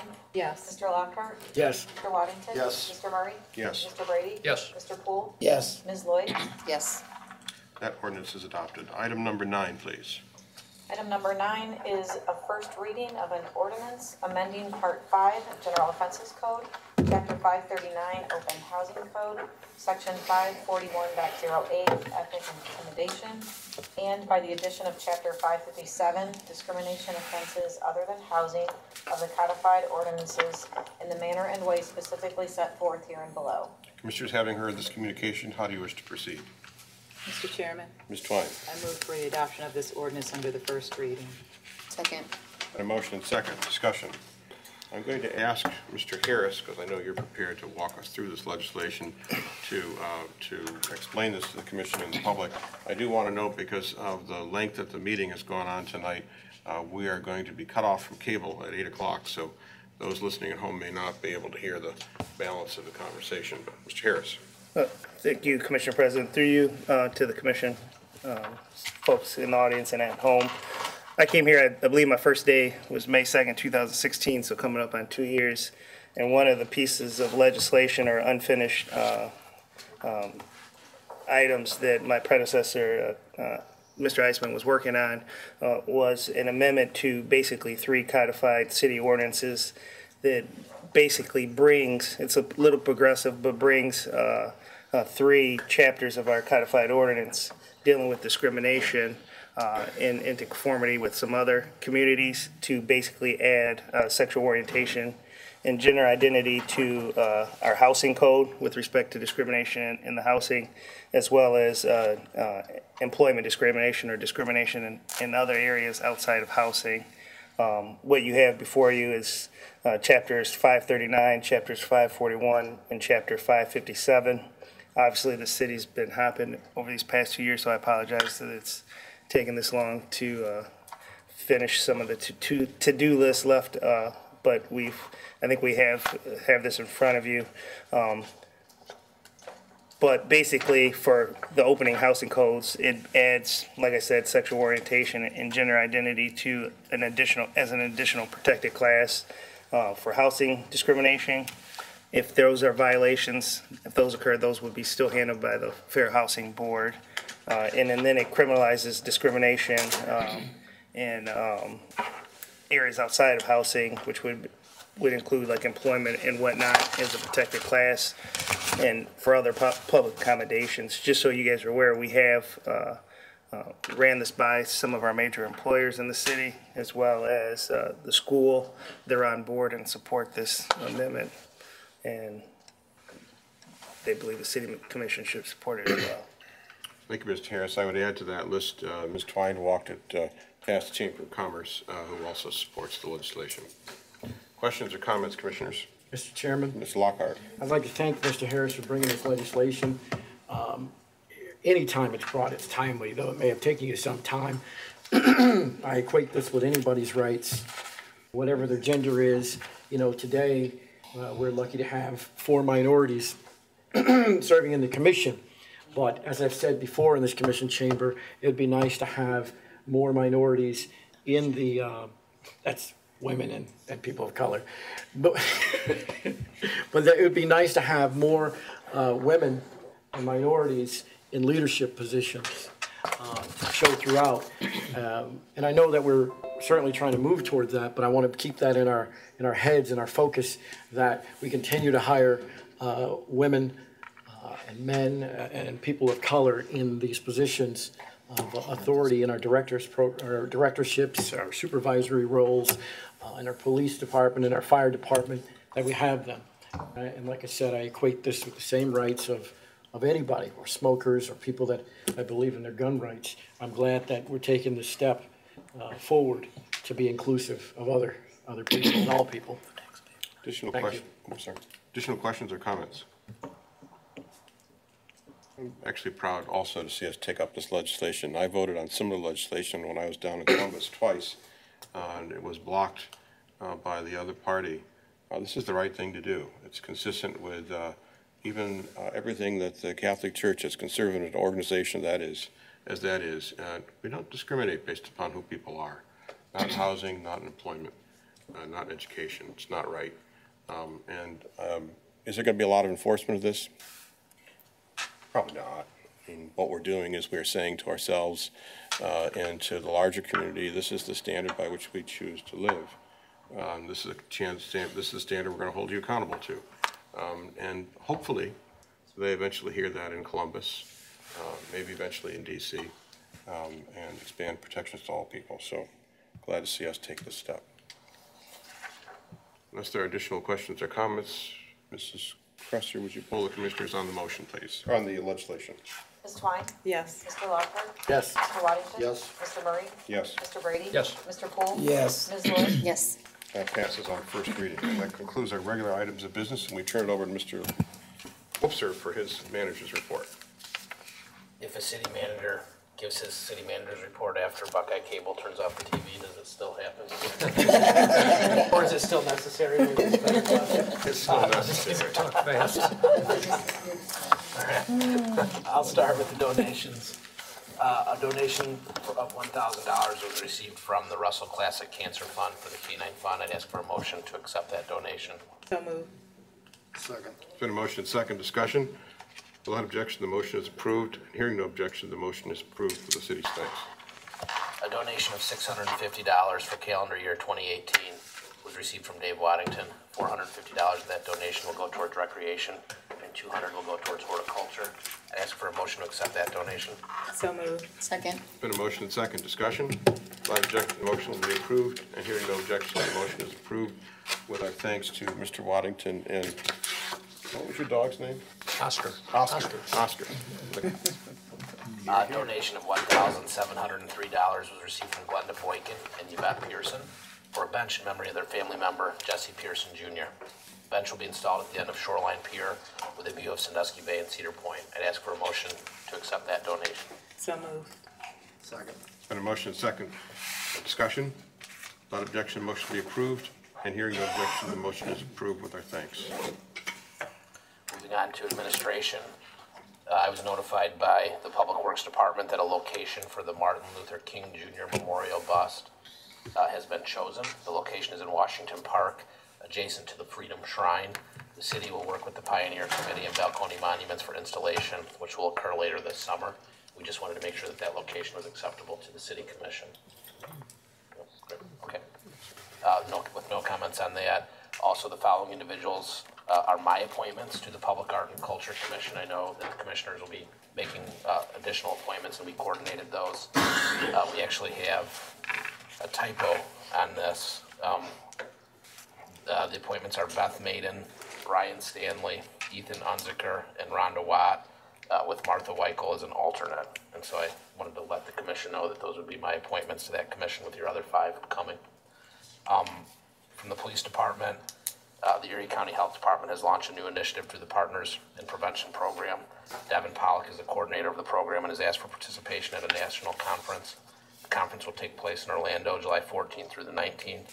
The health department is asking for agencies to cover personnel, time, and food expenses. I would like to request permission for an officer to attend the training. They will then be involved in local programming for youth educational opportunities. Someone care to make a motion along the lines Mr. Whoops requested? Second. And a motion and second discussion. All in favor signify by saying aye. Aye. Opposed? Motion passes. Thank you. Also, Commissioner Twine and Chief Orzak have discussed and will make a recommendation to the Civil Service Commission to allow for 5% credit for candidates with an associate's degree and 10% credit for candidates with a bachelor's degree in a law enforcement or related field of study. This recommendation will be presented along with other potential recommended changes by police and fire. I know Commissioner Poole raised this issue, and Chief Orzak's been working with Commissioner Twine on it since that time. Also in the fire department is developing a drone program to assist in search and rescue and planning. The program is being led by firefighter Bill Rays and firefighter Jeff Danovich. They both attended class at Kent State for the Train the Trainer program. The program is expected to be up and running by the end of this year. Also, the fire department is reestablishing and expanding the technical rescue team. Departmental members will be certified in rope rescue, high-angle rescue, trench rescue, and dive certification. The Sandusky Fire Department is striving for excellence as it relates to the modern advances in the technical rescue field. Also, the fire department has placed in service a new Chevy Tahoe command vehicle, 942, which will provide much-needed communications and technical support in order to run a safe and efficient emergency scene. The fire department would like to acknowledge Troy Vaccaro from Fleet Maintenance and his team, as well as the many man-hours spent getting this vehicle ready for service. Firefighter Jeff Danovich has recently been appointed as the department's Community Impact Officer. His task will be to address all public requests for the presence of the fire department and establish programs which will help the department's members serve and intervene on behalf of citizens by means of community responsiveness. I already saw them in action this weekend over Earth Day at the Pipe Creek cleanup, so it was good to see Jeff and the team out there. Also, Public Works, the HVAC units that cools the main electrical room and plant controls at Big Island has failed. The current system is a specialty unit that will take about 4 weeks to install once ordered. A formal communication regarding this work will be submitted for the May 14th meeting, but we would like tentative emergency approval to ensure continuous operation and installation before warm temperatures arrive. Someone care to make such a motion? So moved. Second. Been a motion, second discussion. All in favor signify by saying aye. Aye. Opposed? Motion carries. Also, there are 2 spring cleanup opportunities available to city residents free of charge. Drive-through drop-off day will take place on Saturday, April 28th at the Shelby Street Boat Launch Overflow Parking Lot, 101 Shelby Street. In addition, residents are welcome to drop off yard waste at Barnes Nursery at 1630 Camp Road in Huron on Saturday, May 5th and Sunday, May 6th. For further details, please contact 419-627-5829. We also want to congratulate Luke Cromer on his recent promotion from foreman to chief foreman in the Division of Sewer Maintenance. We'd also like to welcome Connor Lenthy, who has joined the wastewater plant, and Melissa Vasallo, who's joined the Division of Facility and Properties as an administrative assistant. Staff is also on the way of hiring many seasonal employees in Public Works. Staff is also considering submitting 2 applications to the U.S. Forest Service through the Great Lakes Restoration Initiative, which will be due May 11, 2018. If applications are submitted, staff will seek formal approval at a meeting in May. Also, an update on Jackson Street Pier and Shoreline Drive. The city received 8 qualification packets for Shoreline Drive and the pier. We moved on to the request for proposal stage. Preliminary plans and specifications were provided to 4 design build teams for each project, with proposals due in June. These documents can be viewed in the engineering division if anyone is interested, since full sizes are so large that they cannot be emailed. And also just an update that unfortunately we were not awarded the grant application for the pedestrian single improvements at the Pierce and Hayes Avenue intersections. Moving on to the Department of Community Development. We're pleased to announce the hiring of Debbie Eversall for a housing development specialist position. Debbie's been the administrative assistant for the Department of Planning and Development since January of 2016. Until her former position is filled, she'll be handling the administrative duties for both departments. She's going to be responsible in her new role for administering the housing development beautification programs, the recently passed residential tax abatement program, and other projects related to housing. Also, the city has once again received overwhelming interest and participation in the citywide housing improvement and beautification program. As of April 19th, only approximately $145,000 uncommitted funds remaining from the original $360,000. And we're currently reviewing an additional 40-plus applications. Citywide funding is expected to be fully committed within the next 2 to 3 weeks. However, we do still have resources in the model blocks and are looking at opportunities to get those funds out the door as well. Moving on to the Planning Department. The regular Planning Commission meeting is scheduled for Wednesday, April 25th at 4:30 p.m. in the first floor conference room. There will be a public hearing held in regard to the transient overlay district proposed for the Cove District. Also, a landmark commission meeting has been scheduled for April 25th, immediately following the Planning Commission, and the regular Board of Zoning Appeals meeting is scheduled for Thursday, April 19th. Well, it's been moved. Wait, I'm confused by the date on April 19th, since we're past April 19th. I'll read anything. So, It was the 3 o'clock that day, so we had a good meeting at 3 o'clock on that day. I apologize if you missed it. I'm like Will Ferrell and Anchorman. Sorry, I caught it. I actually did catch it. Recreation. The Recreation Department will be providing $500 to the United Way of Erie County as the proceeds from the 2017 inaugural Dot the I, Block the M walk run. United Way of Erie County, with the help of Buckeye Broadband, was a great partner for the event. At Cameo Pizza, the United Way and its partners provided volunteers, raffle prizes, and race officials for this inaugural event. The partnership will continue in 2018 with this year's race on Saturday, November 24th, 2018. Starting and ending at Cameo Pizza at Central Park. If I could get a motion to formally donate that. This was an arrangement that we set up with them for the volunteers, etc., before the race, and they helped to market it. So moved. Second. Been a motion, second discussion. Without objection, the motion be approved. And hearing no objection, the motion is approved. And finally, per the Sandusky City Commission's approval, the Recreation Department will be applying for grant funding through the Erie Metro Parks Local Park Capital Improvement Grants Program. The funds, if awarded, will be used for 2 future projects: to purchase paint and painting supplies for a collaborative project with the Sandusky City Schools, art students at Whiteman Weaver's Park's ice rink, to provide resurfacing of a former tennis court at Venice Park to convert the court to 4 pickleball courts through a collaboration with donated materials and labor from Sports Master Sports Services. Do I need a motion on that one too? Or no? No. Okay, so that concludes my remarks for this evening. Thank you, Mr. Wipser. Questions or comments for the city manager? If not, then we will turn to old business. Anyone having any items of old business? Anyone having any items of new business? As I communicated with all of you last week, we have a couple of vacancies, boards that we need to fill, new boards. So to the ADA Fair Housing Board, it's been suggested, I suggested that we appoint Amy Francis to the board. Would someone care to make a motion to that effect? So moved. Second. Motion second. Discussion. Mr. Chairman. Mr. Lockhart. As I stated in my email, that I would like to see, and I'm sure it's at best interest to have people from the disabled community to be on the ADA and Fair Housing Boards, so that we have a good representation from that community. And I think the commission clerk may have stated that it's potential that someone is disabled in that list that you had given, but I'm not certain. So I'd like to get a little clarity on that if we know. Ms. Kressler, do you know? I don't recall that. I don't recall you communicating that.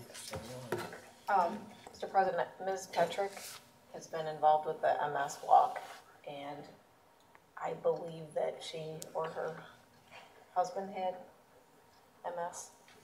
Mr. Chairman, Amy Francis, I do know her, known her since junior high school. She has taken care of her mother and husband who are disabled.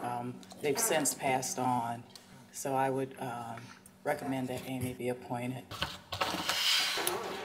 I don't see any problem with any particular candidate, but being on the ADA committee, I've learned so much from the disabled community. I've learned that they really care and they know things that we don't know. They can see those issues that we can't see.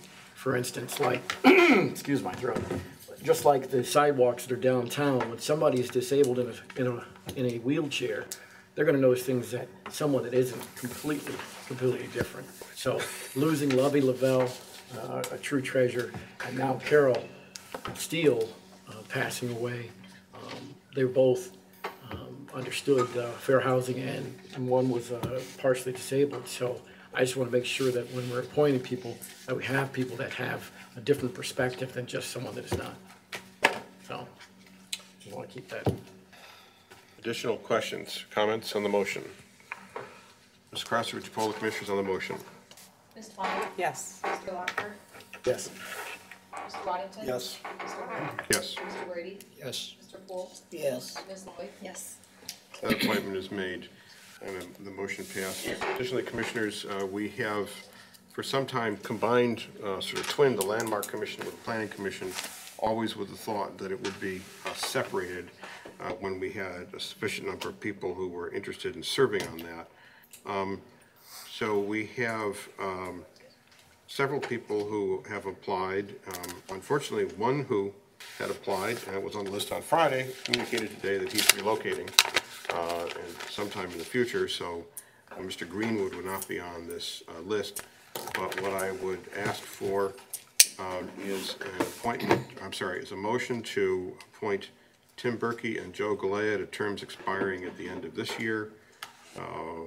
For Mr. Griffiths, Alan Griffiths, for a term expiring at the end of 2019, and to appoint John Lawrence and Mike Zuloff to terms ending at the end of 2020.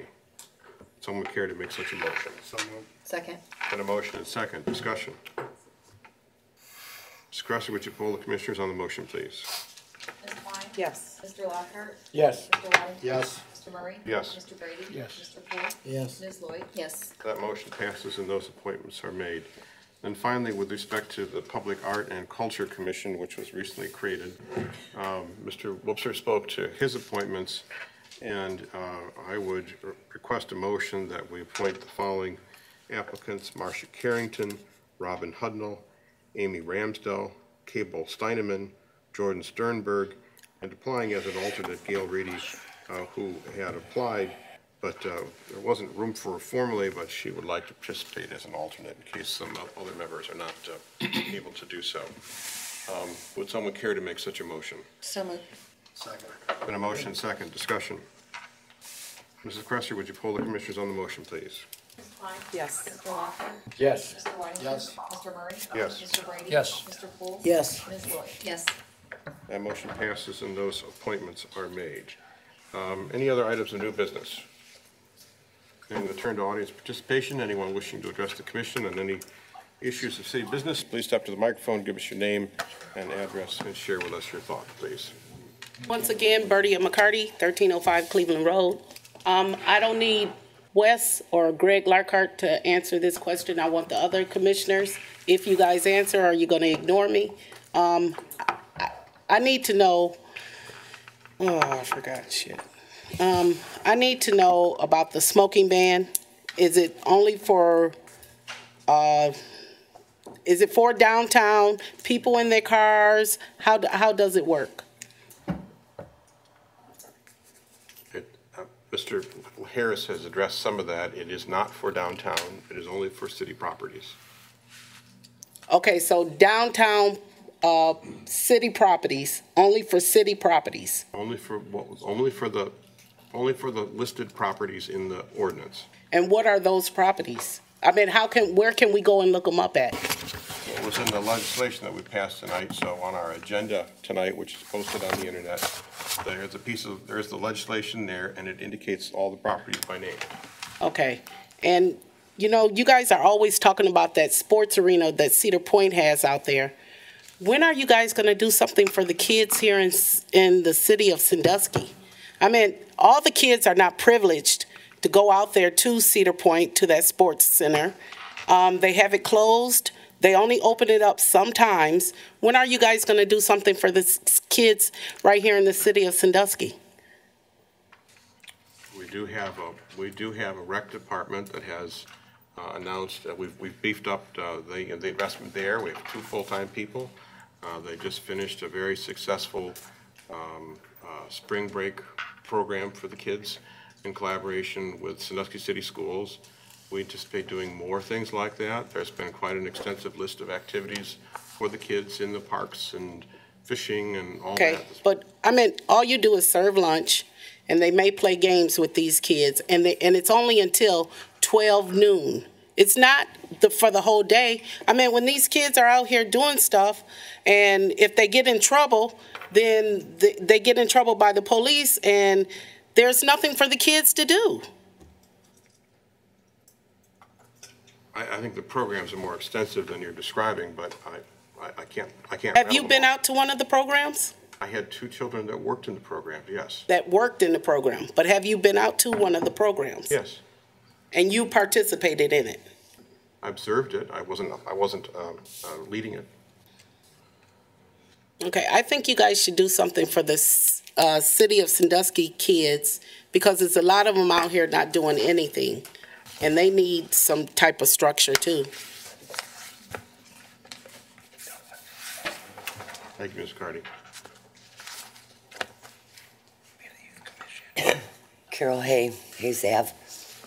I agree with the lady there. We're losing the YMCA. It's closing down because of the age of the building. And the board has decided, since the reduction in enrollment, that we'll just do away with that. The entire MacArthur Park over there has nothing, basically, except, you know, the other stuff to turn to. It's a very sad situation for the YMCA to be going down.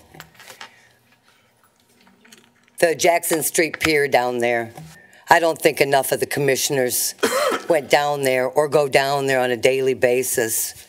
Because when I go down there to sit, after I go clear out to Toss to get a banana split and come back down here to sit and just to think about life,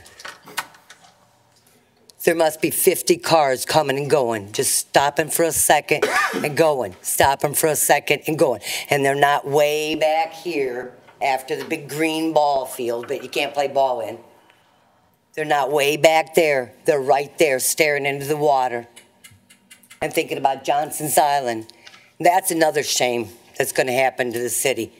You're tearing apart where most people that can't afford to go to the movie theaters or have no one to go to the movie theaters and want to just go down the set, you're tearing their lives apart. Go down there. Those strips that they used to put to check the traffic, you people should have put one of them down there before you decided on your green space. 2 other items. So you got those 2, right? You heard what I said? 2 other items. I would like a recommendation to ban chewing gum in a city commissioners meeting. From 5 o'clock to 6:20, Miss Floyd, the one that put out for the smoking ban, and her bar's right across from the Jackson Street Pier, but her people will smoke, has sat up here and chewed her gum. That's disrespectful. That's the way I was taught, at least. You have a meeting, you might need your drink of water. You might need a little breath mint or something, but not chomping gum. That hurt. You're the one that wanted the city smoking ban, and you got the bar right across from Jackson Street Pier. Wait to see how many gets turned in for the Ohio ban on your bar when they find out that you own that bar and you're the one that put the city ban in, wanted it in. The other thing is, I pay my city taxes in the city that I work in, an hour away from here. When I used to live in an adjoining city, they were a forgiving city for city income taxes. So I didn't pay the taxes there full where I worked at. I had to pay the full taxes where I worked at. But the taxes where I lived at, and they knew I was going to spend the money buying the gasoline or shopping in their stores, my city taxes was reduced. Sandusky city tax is not forgiving. So I have to work outside of the city, pay full city income tax, and I live in the city and pay this city's full income tax. I would like to recommend that the city commissioners take a look at the, forgiving and allowing people that's paying their full city taxes at another city to forgive some of this city where they're a resident in. Thank you. Thank you, Ms. Haig.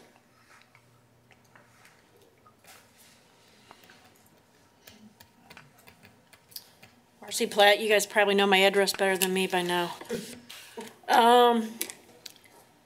We have just given Cedar Point the entire east side of our waterfront. Now, Eric's going, what the heck is she talking about? We're not allowing anyone else to develop that, and we're making it into a park that allows their people to go from one end to their hotels and do whatever. Now, did anybody do an environmental impact statement to see what's going to happen when you fill in a lot of that bay? Probably not. The other question is, who's going to be the police department that enforces anything there? In 30 years, many of us in this room, probably not me either, will be alive. And many of these people will not even be in these positions anymore. Now, I know there's lots of tax abatements, but a lot of people aren't going 30 years anymore. They're going 15, they're going 20, so that people can see the return of what's going on. I used to go to Cedar Point when I was a kid, and Dick, you're older than me, so you probably remember this. You didn't pay. What do you got to pick on me for? You did, well, you're the first one there. Okay. Mr. Murray's younger. I don't know Waddington's age. A lot younger. Inexperienced. You guys remember going to Cedar Point? You paid nothing to park. You didn't pay one cost to go into the park. You paid nothing. You paid for each ride you used. When I look at these plans, and you guys have been to 2 of the meetings, there is not sufficient public parking for the average person to go and park their car. It's 2 miles from me, from my house on Columbus Ave, to get to this place, the landing. That's a significant amount. Everybody talks about the parking downtown, and I think you guys have a master plan. You just haven't told us, at least I'm hoping. But the reality is, Cedar Point's been trying to get their gribs on a lot of this city for a long time. They really have, Eric. They really, really have. Ask the people on River Ave how much of that parking they've been wanting to get, those houses, and how much they've paid for it. We need to be, as a city commission, as a city leaders, advocating for our public to have rights there. And 30 years, that's a long time. So those are my comments. The other comment that I want to say is there's a lot of people in the city of Sandusky right now that are feeling other. They're feeling that your energy and momentum is going for things that do not include them. They can't afford the $15, $20 dinners of the new restaurants. They could afford to go down and eat off of a food truck on the pier, but that's not going to be their option in the near future. So I just want to tell you that that's what I'm hearing a lot of. I'm seeing a lot on Facebook. I don't know how you repair that relationship so it doesn't become adversarial on both sides. But it was really disconcerting that, you know, you guys could have had the Department of Health come down here and tell us what the actual rule was on everything. I mean, obviously, Ms. Lloyd has looked into it, but it also says that every business is supposed to have a sign that tells how to report it. Now, are you going to ensure that every business downtown has this sign? You're ensuring that we're arrested or there's a misdemeanor if we do it. So, I mean, it would be nice if you did it both ways. You need to tell the business owners that now you're enforcing this, so this is what they need to do. You've already told the people what you're going to do. General public, you've told them. It can be a misdemeanor.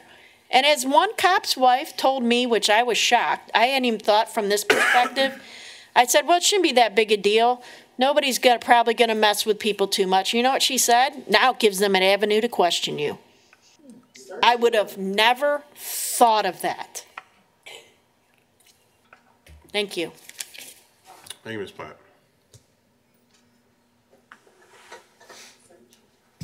Sharon Johnson, 1139 5th Street. I just have a couple quick things here. I do not like blanket TIFs. I think that's dangerous. It looks like there's going to be a big sell-off of city land, 14 properties. Why were they put on the TIF list? I don't understand. You didn't answer that. Some of those people on that list was the Vesta Bank, the Fike Building, the Yacht Club, Mac Iron. Those are big properties down there. Something is going on. We won't know until it hits this table, unfortunately, and it'll be too late.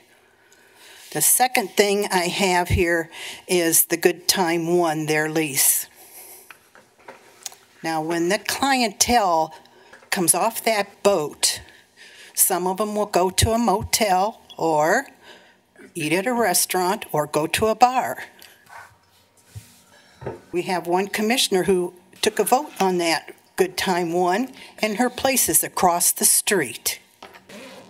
Thank you. Mr. Johnson.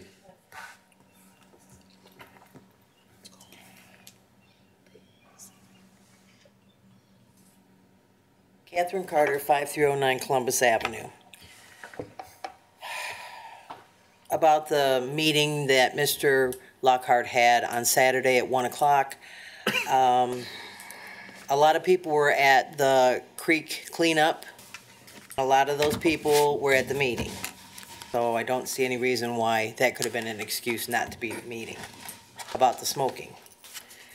It was also stated when Mr. Poole was asking some of the questions that some other people in the audience had asked, and he wasn't getting answers, someone stated he didn't think that those answers could be available right now, which is interesting, because this sounds like it was well thought out to push this ban through. But nobody has answers. How much are people going to get fined for smoking out on Jackson Street Pier? No answers. where's this money gonna go? Is this money gonna be collected and put in the TIF? Is it gonna be put in a general fund? Is it gonna be put toward one of the projects that isn't being funded like they thought it was gonna be funded? So let's stick some more out on Jackson Street Pier. Or any of the other pet projects you have. There's no beer there's no alcohol in the parks, but when you have a festival, you have alcohol in the parks. So are you gonna have smoking in the parks when you have festivals so that you don't walk up to a big biker and tap him on the shoulder and say, put it out? Someone stood up at a Saturday morning commission meeting to ask a question, and because that person stood up, Miss Lloyd felt intimidated. So I would be interesting to see how many bikers you're gonna tell to put their cigarettes out. Or anybody else at all these festivals and concerts that you're planning for the Jackson Street Pier. Thank you. Thank you, Ms. Carter. Anyone else present wishing to speak?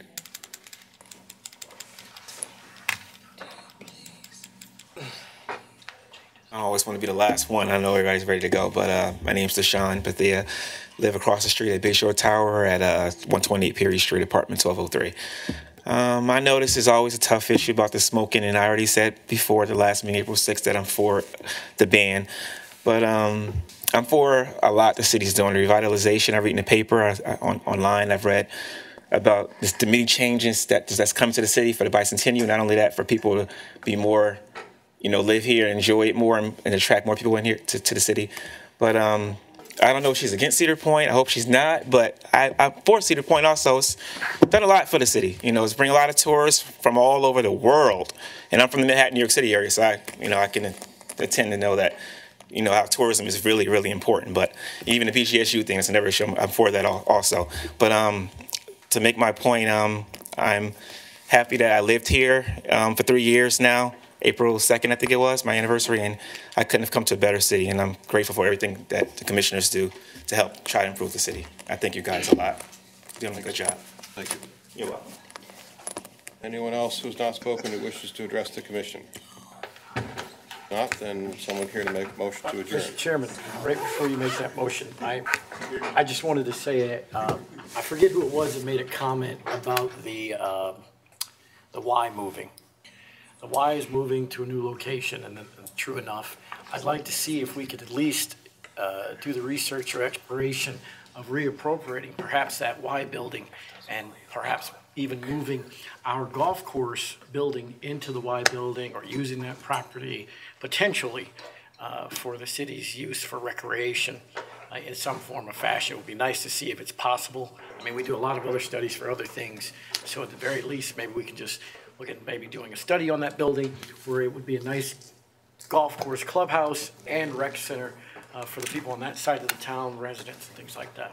Does that make sense? No. Understood, yes. Okay. Yes.